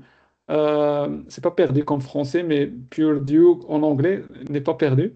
Donc, qui est une référence généralement dans le monde de l'industrie. Donc, ok, l'idée, c'est de mettre en place des niveaux, comme dans le cas comme c'est montré dans le schéma sur l'écran. Donc, en tout bas, donc on a niveau 0,1, on retrouve bien sûr les capteurs, la base. Au-dessus, niveau 2, on trouve la partie supervision avec les SCADA et les interfaces aux machines. Puis, au niveau 3, les systèmes de contrôle et de production. Et encore en haut, niveau 4, donc on entre dans les systèmes de gestion de l'entreprise, les logiciels comme ERP, messagerie interne, etc. Et enfin, la dernière couche, la cinquième, c'est l'ouverture vers Internet. Donc, dans ces environnements, bien sûr, on va placer les zones de sécurité, en particulier une zone DMZ, dématérialisée, qui est en quelque sorte un buffer zone, une zone tampon, qui empêche une attaque venue du réseau IT d'atteindre directement les zones critiques OT. Et ce découpage, bien sûr, je crois que vous l'avez vu, va permettre de limiter la propagation de l'attaque, appliquer des règles de filtrage à chaque zone, etc., etc. Donc, c'est une séparation qui va nous aider énormément à mitiguer le risque des attaques qui viennent de la partie IT vers la partie haute. Donc, on part vers le slide qui vient d'après. On va zapper ce slide parce que on va le passer. Donc, on passe vers ce slide. Donc, là, la bonne nouvelle, on a juste 2 slides pour terminer. Donc, je crois qu'on a pris assez de temps. Donc, l'idée, c'est que actuellement, il y a un ensemble de technologies, de nouvelles technologies qui peuvent aider, surtout l'industrie, à se sécuriser et à améliorer son niveau de sécurité. Donc, la première, c'est, je crois, beaucoup d'entre vous ont entendu parler de Zero Trust, qui est plus une approche. Donc, dans un environnement industriel, le périmètre n'existe plus vraiment. Donc, en quelque sorte, les systèmes OT sont de plus en plus interconnectés avec la partie IT et même des fois avec le cloud. Donc, cela signifie que si un attaquant a réussi à compromettre un point d'entrée, il peut ensuite se déplacer littéralement, comme on l'a dit plusieurs fois, vers l'infrastructure ou la partie sensible. Donc, le modèle Zero Trust, c'est un modèle qui fait que on a un contrôle d'identité d'accès granulaire. C'est-à-dire, même au sein du réseau, c'est comme on a des petits réseaux qui ne se font pas de confiance. À chaque fois, tu dois t'authentifier, on doit te contrôler, etc. C'est comme les barrages au sein de la ville. C'est pas que les barrages à l'entrée de la ville. Donc l'idée, c'est plus une approche qui fait que on doit pas faire confiance à quelque chose juste parce qu'il vient de notre réseau, etc., etc. Et ça lie à un autre concept qu'on appelle la microsegmentation, la segmentation, c'est-à-dire au lieu d'avoir un réseau plat, donc on va diviser le réseau en segments cloisonnés et bien sûr, on va essayer d'empêcher qu'une compromission sur une ligne de production ou d'automate ne se propage dans le réseau. C'est-à-dire, on va découper le réseau en de sous-réseaux qui sont sécurisés. Bien sûr, deuxième technologie qui est actuellement en train de renforcer toute la partie, je vais dire, automatisation et aussi la partie contrôle d'accès, c'est la technologie blockchain. Donc, c'est une technologie qui permet, et même la journalisation, c'est-à-dire la qualité, de garantir une meilleure qualité de journalisation. Donc, l'idée, c'est que ces systèmes-là, ils permettent de garantir l'infaillibilité de leur fonctionnalité. C'est-à-dire, j'ai une blockchain qui fait du contrôle d'accès, j'ai sûr de la façon ou des promesses technologiques qui sont bien sûr avancées par la technologie blockchain, que les décisions de contrôle accès faites par ces technologies-là ne peuvent pas être compromises. C'est-à-dire, c'est une technologie secure by design que je vais utiliser et qui ne va pas ajouter un overhead bien sûr à mon réseau ou même à mon, je vais dire, à mon industrie ou mon activité industrielle, mais qui va me résoudre un problème qui est récurrent, celui de l'accès, de contrôle d'accès au réseau, parce qu'on l'a vu, dès que je gagne l'accès, je peux faire ce que je veux dans le réseau industriel parce que à l'intérieur, il est moins fragile que les autres réseaux classiques. Donc, on a vu la blockchain. Donc, le troisième, c'est l'IA. Et bien sûr, l'IA, tout le monde est conscient de son importance, mais surtout pour la partie détection d'anomalies. Comme j'ai expliqué dans le case study que j'ai présenté, on a eu une exfiltration de données, mais on n'avait pas d'alarme. C'est-à-dire, les systèmes ont été trompés par cette exfiltration de données. Et donc, l'idée, c'est que ces systèmes IA, généralement, ils peuvent améliorer ces systèmes de détection pour te donner, je vais dire, une meilleure visibilité sur ce qui arrive sur le réseau et déclencher des alarmes et carrément de proposer des correctifs dans au cas de besoin. On a un quatrième, c'est ce qu'on appelle les digital twins ou les jumeaux industriels. Donc, ceux-là, ils peuvent nous aider plus sur la partie, je vais dire, simulation d'attaque. Donc, on peut lancer des scénarios de cyberattaque. Un jumeau électronique, c'est une entité numérique qui ressemble ou qui représente un objet réel. C'est-à-dire avec les mêmes comportements, mêmes caractéristiques, mais c'est juste avec une nature qui est numérique. Et une fois qu'on a, c'est-à-dire la représentation numérique du device actuel, donc on peut le tester, simuler c'est-à-dire des attaques. Ça va nous aider plus à tester la résilience de défense ou même de tester ou même d'évaluer notre stratégie de sécurité ou notre arsenal de sécurité. Donc là, on part vers le dernier slide. Donc on a ce qu'on appelle les data diodes. Donc on shift vers le dernier slide, celui-là. Donc c'est quoi les data diodes? Si vous avez une connaissance en électronique, un diode, il fait passer le courant dans un sens. Il ne le fait pas passer dans l'autre sens. C'est généralement des outils pour garantir la sécurité dans les appareils électroniques. Donc, dans notre cas, c'est des dispositifs matériels qui forcent le flux de données a un sens unique. Par exemple, OT-IT, non pas l'inverse. Donc l'idée, c'est on va créer des canaux unidirectionnels, par exemple, de transfert ou d'échange de données. Donc, ils vont permettre de transférer les données, par exemple, de production vers l'IT pour supervision ou analyse, tout en empêchant, par exemple, une attaque informatique vienne remonter vers les systèmes industriels. Donc, si j'ai besoin, par exemple, d'avoir un accès de l'information, donc pourquoi je dois avoir dans les deux sens, je dois juste avoir un sens pour avoir la donnée et couper la main ou le chemin pour une attaque qui vient de l'autre sens. C'est-à-dire, je peux avoir du data direction dans mon réseau. On a aussi tout ce qui est sécurité hardware. Je crois que ça existe, ce n'est pas une nouveauté pour le monde industriel, mais ça diffère à quel niveau.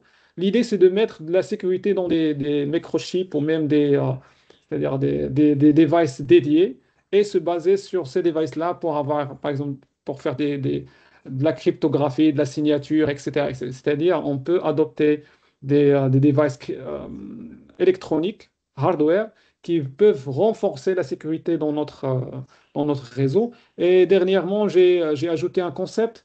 C'est plus un concept, ce qu'on appelle le Just-in-Time Control. C'est un mécanisme de sécurité qui accorde des droits d'accès uniquement au moment où il est nécessaire. Ce n'est pas un système qui est ouvert, mais pour une durée qui est limitée, puis il les révoque automatiquement. C'est juste in time, juste à la volée.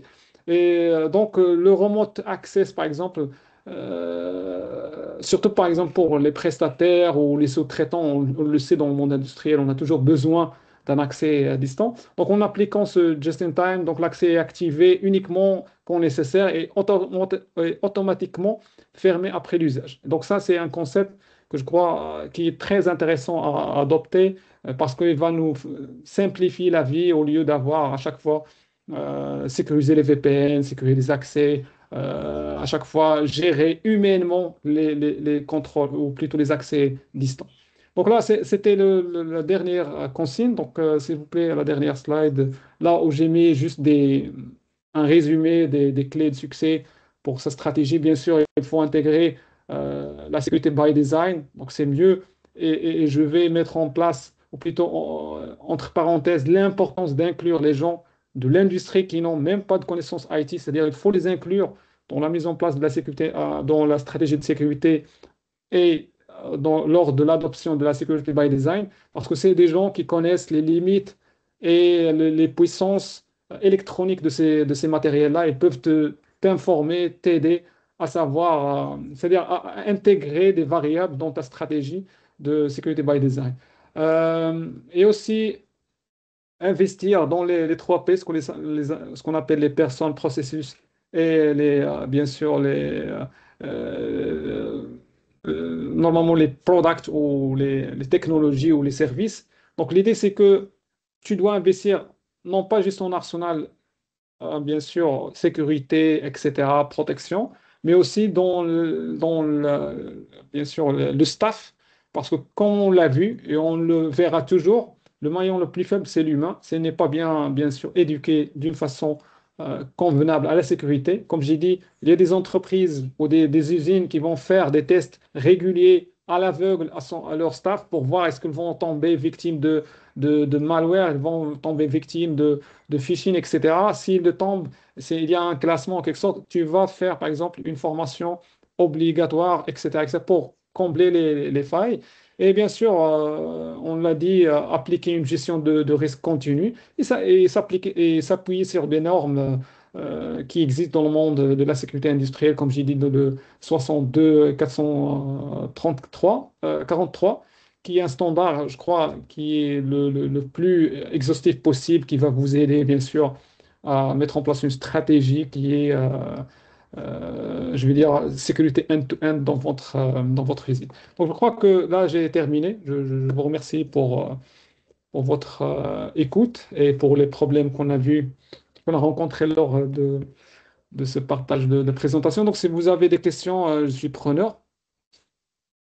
D'accord. Merci Merci beaucoup, infiniment. monsieur. Merci beaucoup, monsieur Brahim, pour si votre tu permets, intervention.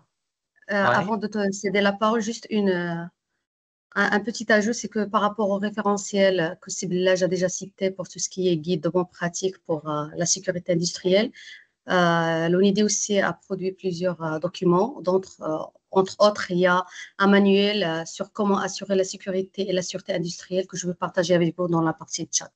Merci beaucoup, Brahim. Alors, je te cède la parole. D'accord. Merci Amina, merci à vous tous. Merci Monsieur Bellèche de votre intervention, qu'on espère qu'il était utile pour l'ensemble des personnes qui ont été avec nous.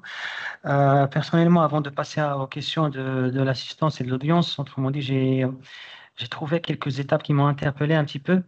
La première, en fait, c'est par rapport à l'arbitrage qu'on peut faire. Comme vous savez, le secteur industriel, c'est un secteur hostile. Autrement dit, il est pressé par le temps, par la compétitivité. Il faut toujours garder place dans le marché en question. Maintenant, la question la plus simple et la plus pratique pour un industriel qui souhaite solliciter votre expertise ou bien l'un de vos collègues, comment peut-on assurer un arbitrage entre la modernisation du parc industriel tout en assurant une résilience côté opérationnel? Ça, d'une part. Deuxième chose, comme vous savez, dès qu'un incident arrive, les responsabilités se mêlent. Il y a, comme vous avez évoqué dans votre presse, une partie IT et une partie OT. Maintenant, la question qui se pose, c'est qui assume la responsabilité? Autrement dit, est-ce que il y a un service bien donné ou bien les deux parties et qui décide en fait? Parce que comme vous savez, la résilience demande une intervention rapide. Donc, surtout dans les risques à caractère majeur, parce qu'il y a mineur, bloquant et majeur. Certainement, ceux qui sont mineurs, ça pose pas de problème, si on veut dire, en état d'urgence, mais plutôt pour les points bloquants, certainement, il nécessite une intervention. Du coup, définir la responsabilité et une bonne gouvernance, c'est nécessaire. Ça, d'une part. Et troisième des choses, comme vous savez, tout ce que vous êtes en train de dire, ce que vous avez présenté, il fallait certainement de faire des updates, des mises à jour pour l'ensemble des parcs industriels, des automates programmables industriels, des systèmes de SCADA, de supervision et autres. Et maintenant, quand vous savez que ces systèmes-là sont souvent fournis par des fournisseurs externes pour lesquels l'entreprise certainement n'a pas la main, comment peut-on garantir pour l'entreprise une telle assurance vis-à-vis des fournisseurs qui vont certainement fournir ce genre d'équipement? Et comment peut-on en moins assurer une certaine restriction pour ces gens-là? Donc ça, c'est les premières questions de mon côté avant de passer aux autres. Donc, comment on fait? On fait le tour des questions ou est-ce qu'on prend un par un là? Non, en Est-ce que fait, vous avez la c'est moi. possibilité, est-ce que vous avez la possibilité, Sibylène, de prendre toutes les questions et passer à la réponse parce qu'on a aussi d'autres questions dans la partie chat. Effectivement, C'est ça. mais nous, on Donc, qu'est-ce souhaite que vous aller proposez? étape par étape. Ce qu'on propose, c'est d'aller étape par étape, c'est de commencer par les questions qui sont propres à moi. Après, on passe aux autres pour les défiler Ok.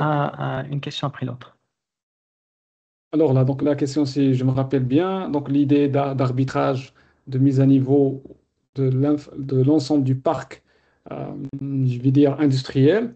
Là, c'est la première question. La deuxième, c'est lié plus à la responsabilité. La troisième, elle est liée à comment on définit les rôles, si je me rappelle très bien.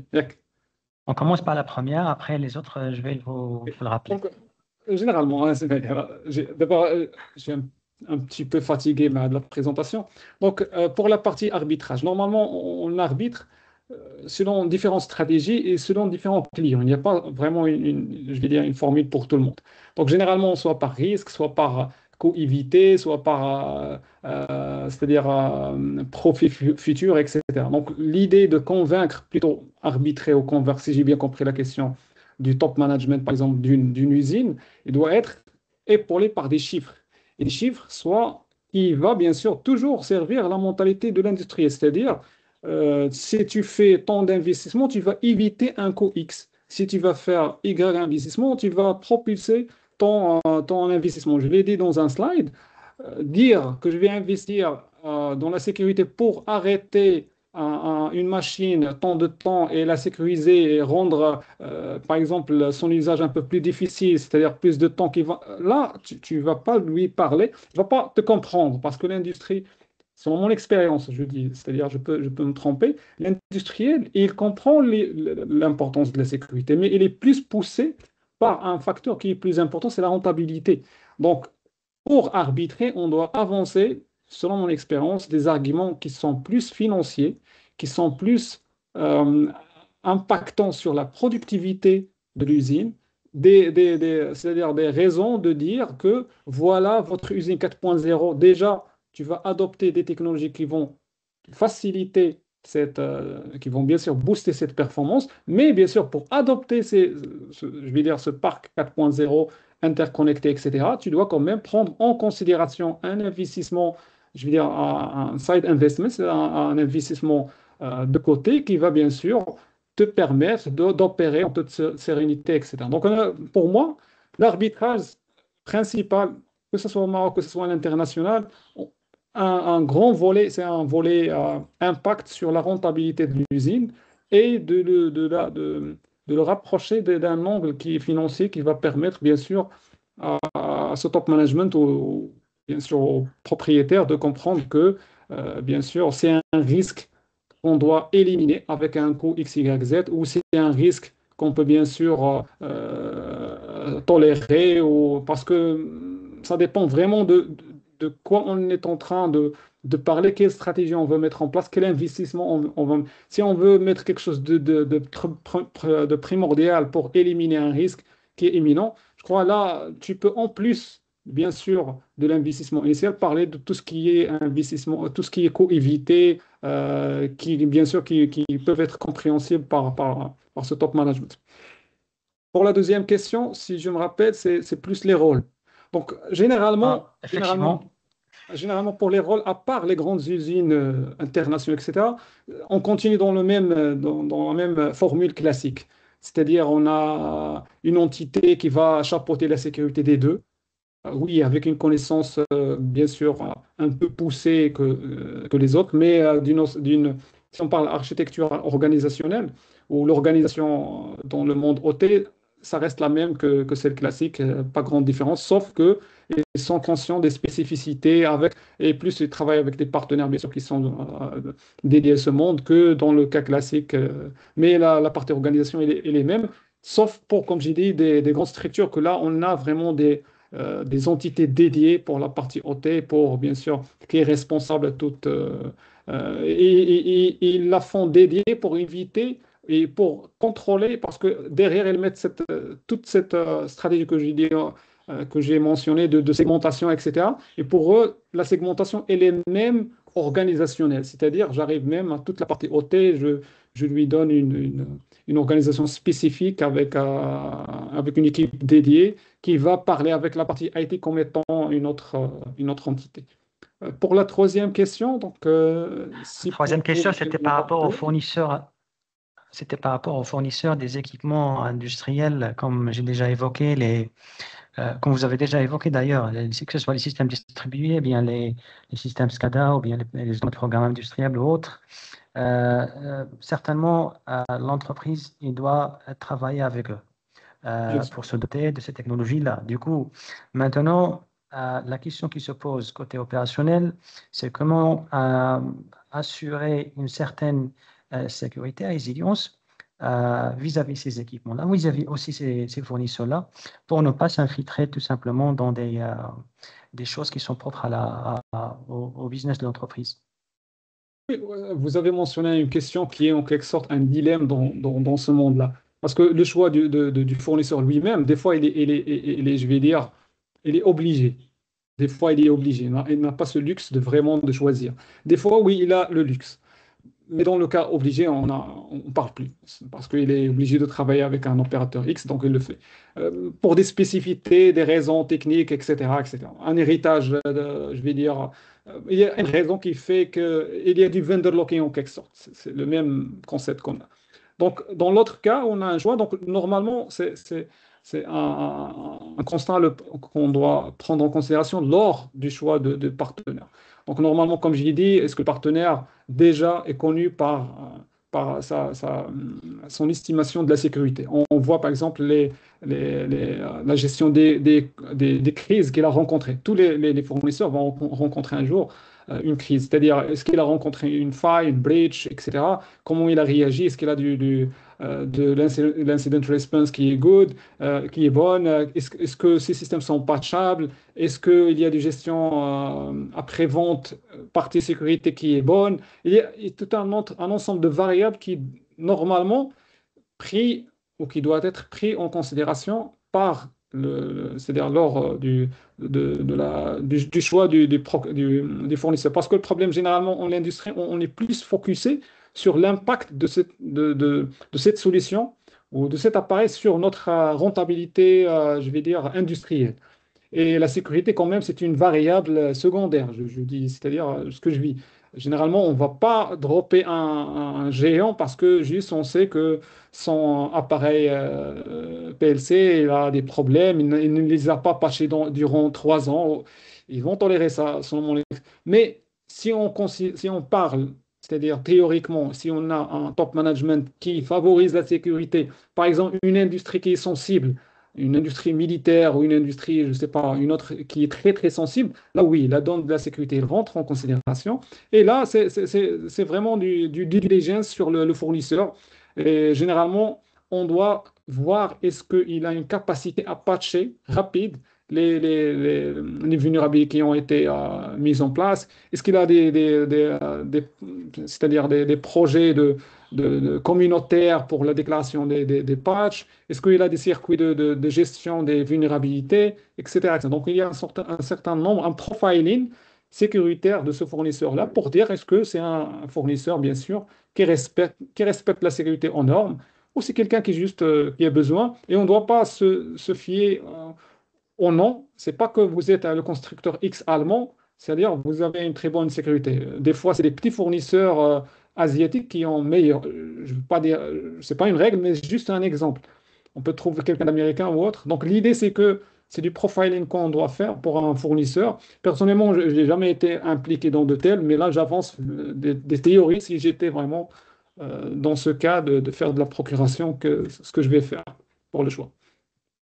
D'accord. Pour résumer, pour la toute dernière question que j'ai, avant de passer aux autres, quels sont les outils, d'après vous, qui sont indispensables pour une entreprise X de l'avoir et pour lesquels elle doit être sensibilisée pour avoir une certaine sécurité et résilience au sein de son, si on veut dire, de son propre entreprise.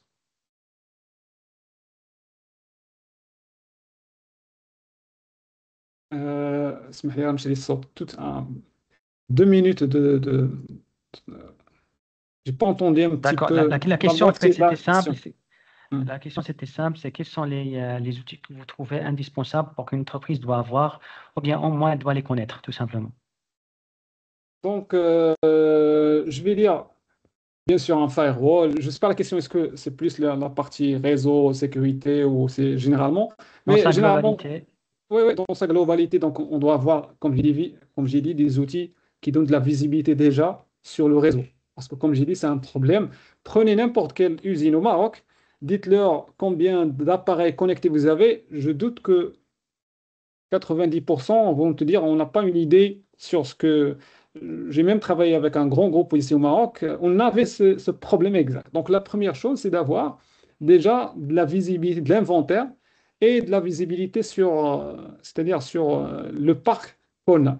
Bien sûr, on a toute la partie firewalling classique. Je crois que tout le monde connaisseur de ça. On a toute la partie détection et prévention d'intrusion, toute la partie IDS, IPS, pour la partie, par exemple, OT. On peut même monter à un niveau, je vais dire, avoir un SOC, un CM relié avec un SOC, mais là, c'est un choix, ça dépend bien sûr, de l'entité de laquelle on est en train de parler. On a aussi tout ce qui est EDR, XDR, c'est-à-dire protection des endpoints industriels et IT. Oui, on peut avoir des DLP pour éviter tout ce qui est data loss prevention. Donc l'idée, c'est. Mais là, c'est pas à minima. C'est-à-dire, je donne l'ensemble je vais dire, de dispositifs qu'on peut avoir. Et on peut bien sûr, certains les avoir, certains, c'est-à-dire, ça dépend de votre politique de gestion de risque, ça dépend de votre politique sécuritaire, etc. Mais comme j'ai dit, le primordial, c'est bien sûr les basiques, comme j'ai dit, l'inventaire, les firewalls, les systèmes de contrôle d'accès, le contrôle d'identité EAM, et le reste. Pour, si vous voulez monter, bien sûr, avec un CIEM, SOC, ça dépend de votre budget, ça dépend de votre capacité. D'accord, bien clair. Maintenant, on passe aux questions qui ont été posées par l'audience. Madame Dounia Benani, autrement dit, pose la question par rapport, ils disent que les cyberattaques peuvent surgir de partout, de l'intérieur comme de l'extérieur, menées par des acteurs malveillants aux intérêts variés. Ma question est de savoir quelle est la meilleure protection. Et quand cela arrive, y a-t-il un recours à un cadre juridique international qui sanctionne ces agissements? Je ne sais pas si vous avez bien assimilé sa question. C'est par rapport, quelle est la meilleure protection contre les cyberattaques qui peuvent venir de l'extérieur, que ce soit de l'intérieur? Ça, d'une part. Et est-ce qu'il y a un cadre juridique international qui sanctionne ces agissements?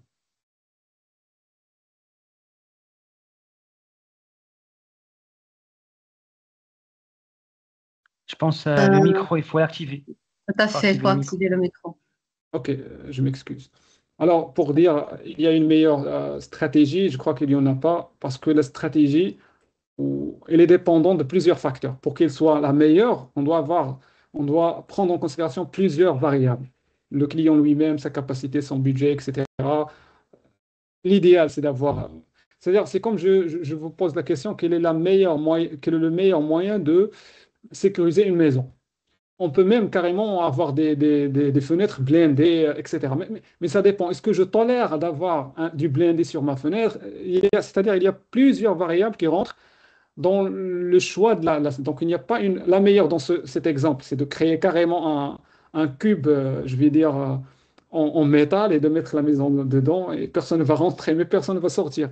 Donc, je vais dire qu'il est difficile de répondre. Mais il y a des frameworks qui vont te permettre à te rapprocher, les bonnes pratiques de te rapprocher à cette sécurisation. J'ai présenté quelques-uns, mais je crois que je vais partager avec vous les slides après. Vous allez trouver exactement les noms des frameworks. Et l'idée, c'est d'être déjà conscient qu'on doit se sécuriser, de mettre en place une stratégie qui répond à vos besoins, qui ne sont pas nécessairement les besoins des autres, et mettre en place, bien sûr, actionner cette stratégie avec des actions qui vont mettre en place cette stratégie. Et je répète, il faut travailler sur l'humain.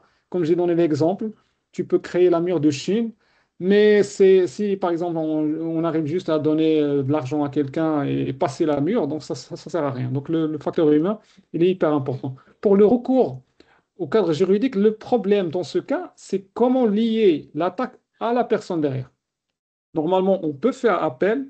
Par exemple, pourquoi vous trouvez, par exemple, l'Interpol, de temps à l'autre, elle fait tomber des groupes de hackers? Parce qu'il y a quelqu'un derrière, une entité derrière, qui a fait, par exemple, appel à ces gens-là pour, bien sûr, il y a des canaux, que ce soit nationaux ou que ce soit internationaux. Mais je dis, pour actionner ce travail ou demander c'est-à-dire leur aide, le problème, c'est de lier l'identité à l'attaquant, c'est-à-dire de savoir qui a fait l'attaque. Parce que si je dis demain, je contacte les autorités de dire, voilà, j'étais attaqué par exemple, Jabarot, le cas de célèbre qui a attaqué la CNSS, mais c'est qui Jabarot? Donc c'est un énigme. Donc c'est un travail d'investigation qui est fait par des autorités s'il y a je vais dire un danger imminent, récurrent. Par exemple, dans le cas international, il y a des entités qui vont bien sûr poursuivre ces gens qui créent des malwares qui attaquent tout le monde, qui créent des malwares qui attaquent tout le monde, etc.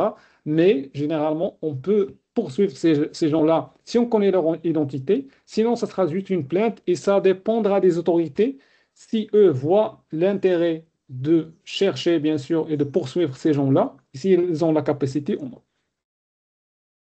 D'accord.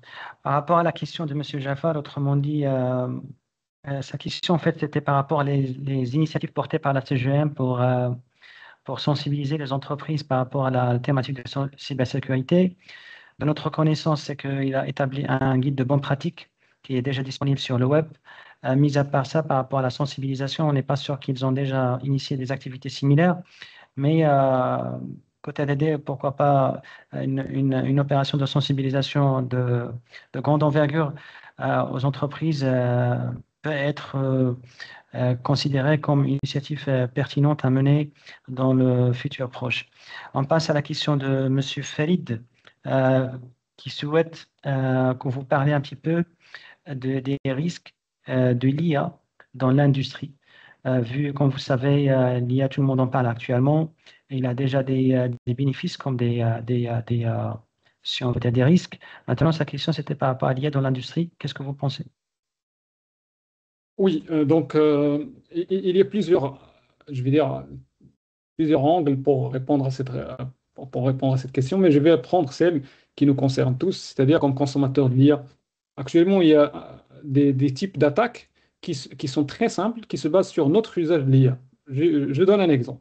Il y a une attaque récente qui a fait que je vous envoie un email avec des instructions cachées dans l'email. Par exemple, ils sont avec un fond blanc, qui sont avec des textes blancs sur un fond blanc ou qui sont minimisés, etc. Ils peuvent les cacher, c'est-à-dire ils ne sont pas visibles à l'œil, mais qui sont dans le mail, qui disent par exemple faites ceci, faites cela, envoyez mail, dites-moi c'est quoi. Bon, c'est-à-dire ils demandent de faire une action sur votre boîte mail, sur votre données sensibles, sur et le fait que des gens, bien sûr, connectent, par exemple, bien sûr, c'est un cas spécifique. Par exemple, je connecte ma boîte mail à un outil AI, par exemple, je ne vais pas nommer, mais un opérateur qui est très connu, qui vous donne la possibilité d'agir sur les emails par un assistant AI. Donc, l'AI, il va lire le mail, il va lire aussi les instructions. Il va essayer bien sûr, de vous répondre, mais aussi d'exécuter ce qu'on lui a demandé. C'est-à-dire d'envoyer quelque chose à quelqu'un. Et ça a été démontré.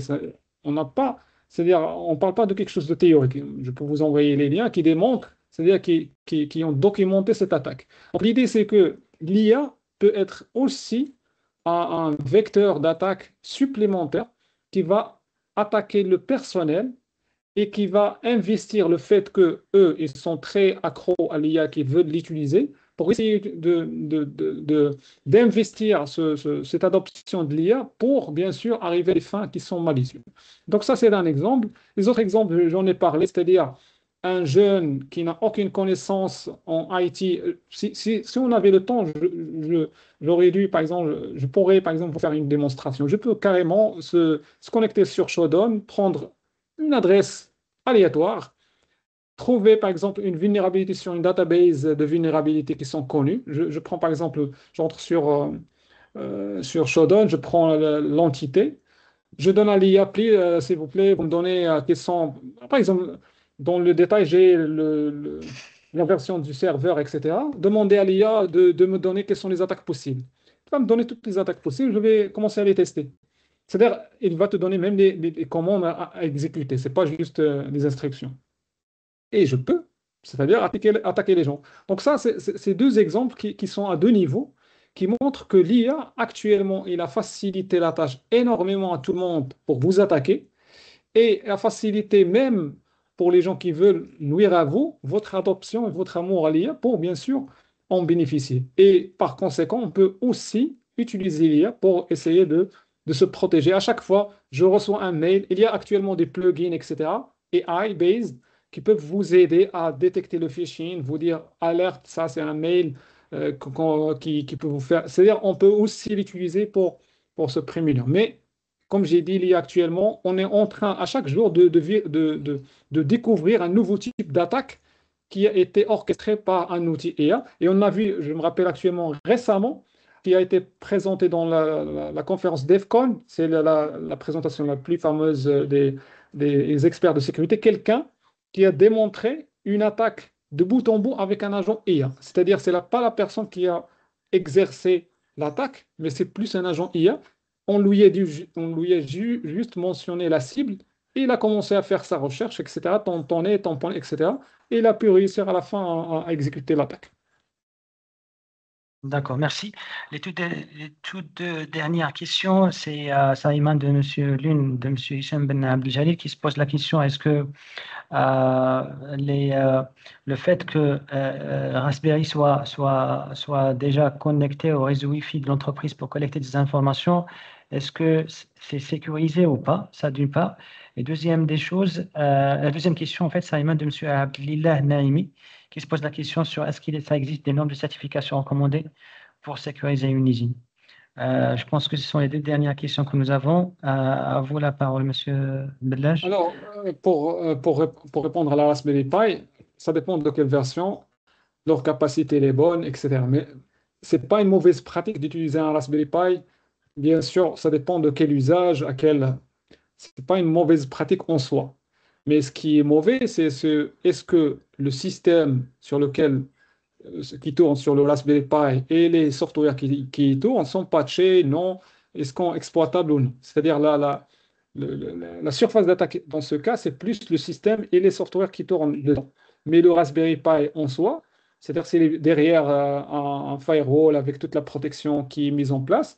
Donc je ne vois pas surtout par exemple les récents, le 5, etc. Donc, je ne vois pas vraiment de problème de l'avoir comme. C'est comme un automate très avancé. Il y a des automates dans l'industrie qui n'ont même pas 30% de la capacité du Raspberry Pi.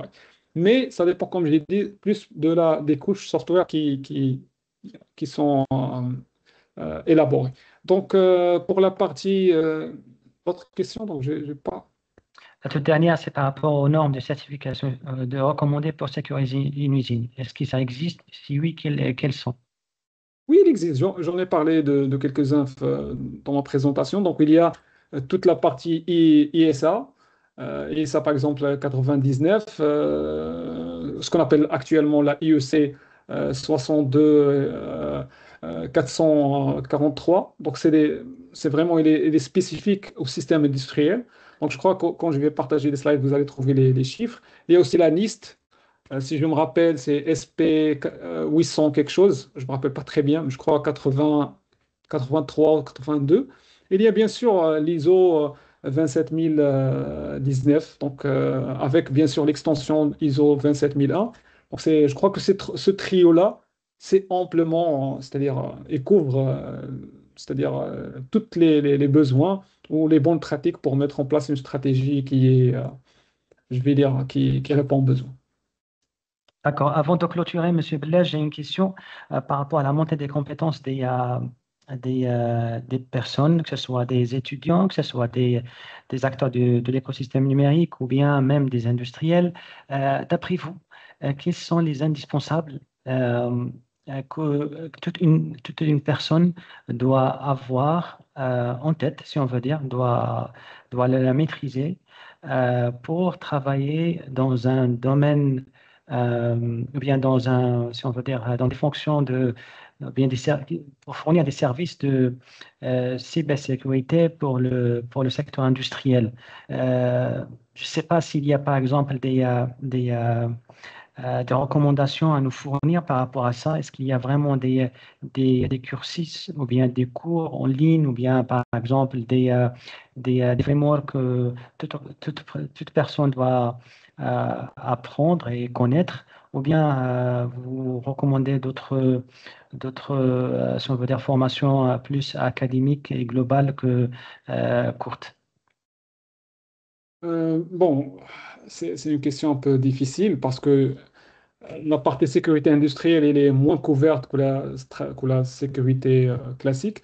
Mais ce que je peux dire comme un conseil, quelqu'un qui fait de la sécurité classique IT peut facilement bondir sur la stratégie ou plutôt la sécurité OT. Il doit avoir juste un minimum de connaissances en électronique, en industrie elle-même, mais plus partie électronique. C'est-à-dire savoir ce que c'est un automate, comment il se connecte, la partie réseau, bas niveau. C'est-à-dire il y a des connaissances basiques, normalement qu'on peut avoir chez un ingénieur. Alors toute la partie réseau, toute la partie, je vais dire, bas niveau électronique. Je dis juste les bases, c'est pas spécialisation. Connaître ce que c'est la différence entre un microcontrôleur et un processeur, par exemple, juste les bases. Avec la partie, je vais dire, système. C'est hyper important pour les deux cas. Malheureusement, on est en train de voir que c'est moins. Les nouvelles générations sont en train de laisser tomber. C'est ça, quelque chose qui est très important, c'est la maîtrise système, surtout la partie Linux. Linux. Donc, l'idée, c'est d'avoir des connaissances aussi de base. Et bien sûr, suivre n'importe quel cursus classique c'est-à-dire de cybersécurité. Mais avec un focus, comme j'ai dit, sur ces points-là. Pour les cursus, actuellement, je ne suis pas très conscient de ce qui se fait actuellement dans l'Académie marocaine, mais je crois Mais que apparemment, le meilleur, désolé de c'est... vous interrompre, monsieur, je pense qu'il y a, je ne sais pas si vous êtes de même avis que moi, il y a des alliances ou bien des organisations internationales qui sont spécialisées dans tout ce qui est automatisme, cybersécurité. Je pense des organisations américaines auxquelles vous pouvez poursuivre des formations, mais à condition que vous soyez membre. Autrement dit, vous payez des frais d'abonnement annuels. Je ne souhaite pas citer leur nom pour ne pas faire de la pub, mais j'imagine que, je ne sais pas si, qu'est-ce que vous pensez par rapport à ce genre d'organismes internationaux qui sont bien spécialisés dans ce créneau-là, dans cette niche-là. Est-ce que c'est utile, en fait, de poursuivre des certifications dans ce sens pour se spécialiser et si on veut dire avoir plus d'informations, plus de connaissances dans ce domaine-là, ou bien ça reste un petit peu plus commercial et général. Alors, c'est une question qui dépend d'une autre question. Est-ce qu'on doit se certifier? On est débutant ou c'est l'inverse? Personnellement, c'est mon opinion. Je crois que le certif n'ajoute pas grand-chose, que ce soit au débutant, que ce soit à l'expert. L'idée, c'est plus la pratique qui va vous donner, c'est-à-dire qui va servir et votre client et qui va vous servir vous-même. Donc, pour ces exemples que vous avez mentionnés, oui, il y a énormément. C'est pour ça que je n'ai pas voulu les mentionner. Oui, il y a c'est-à-dire que ce soit des cursus de certification, que ce soit des programmes, mais ce que je crois, c'est que un débutant peut poursuivre un cursus qui est universitaire, école d'ingénieur, etc., pour bien sûr être accompagné, mais en parallèle, le monde de sécurité, ou plutôt les connaissances au monde de sécurité, ils s'apprennent par la pratique, que ce soit dans le monde. C'est-à-dire, il y a énormément actuellement je vais dire, de supports, euh, que ce soit sur YouTube, que ce soit sur toutes les plateformes, qui peuvent t'initier depuis la base jusqu'à et plus que ça, vous avez l'IA, c'est-à-dire l'IA peut t'aider à bâtir un programme pour avoir un bon profil. C'est-à-dire actuellement, on a énormément d'outils qui n'existaient pas, qui peuvent prendre la main à un débutant pour lui, bien sûr, montrer le chemin. Mais comme j'ai dit, la pratique reste actuellement même en hiring, c'est-à-dire même si on veut, on l'embauche, etc. On ne voit pas votre CV, on ne voit pas les certifs, on voit ce que vous avez entre les mains. C'est-à-dire que c'est plus la pratique qui vous aide bien sûr, apprendre. Parce qu'à chaque fois, vous allez trouver un challenge, vous allez découvrir et vous allez étudier et vous allez apprendre. Par contre, quand on vous donne juste un programme, vous le finissez, vous croyez que c'est OK, que vous avez terminé le travail, sauf que vous avez juste commencé le travail. Ok, ok, merci encore une fois, Monsieur Tout Blaise. à Merci fait. à Je suis vous, tout à fait Madame d'accord avec vous. Amina. Je ne sais pas si vous avez d'autres questions à ajouter. Oui, oui.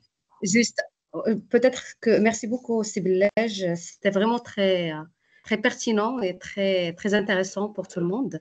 Peut-être l'idée principale à retirer ou à tirer, c'est que la cybersécurité, c'est une question qui concerne tout le monde, pas uniquement les personnes qui ont un lien direct avec la machine. Et je pense que c'est la responsabilité de tout le monde, d'où l'importance et l'utilité de sensibiliser beaucoup plus. On sait que les personnes de métier, elles s'informent, elles sont actualisées, mais pour les autres utilisateurs, il faut les sensibiliser par rapport au risque de la cybersécurité d'une manière générale et la cybersécurité, bien sûr, industrielle. Merci beaucoup, Sibelej, pour votre Avec temps et plaisir. pour cette belle et bonne présentation. La parole, c'est Brahim. Et merci bien sûr à encore une fois. toutes et tous les participants. Bon, Anna, Merci pour moi, tout ça. personnellement, je reste joignable via LinkedIn. Si vous avez des compléments de questions, voilà, vous êtes la bienvenue. Alors, je vous remercie encore une fois Merci pour à vous, pour c'est l'invitation. Avec plaisir. Merci à vous. Merci encore une fois, Siblej. Merci Amina, merci à l'ensemble. On se voit, Inch'Allah, prochainement dans d'autres sessions. Je souhaite juste informer l'ensemble des personnes qui sont avec nous que, comme évoqué par Madame Amina Al-Khamisi dans son mail, vous allez recevoir prochainement des attestations de participation, pardon, à cette session-là et aussi aux sessions précédentes. Et on vous souhaite bon courage pour ce qui reste dans votre Oui. vie personnelle et professionnelle.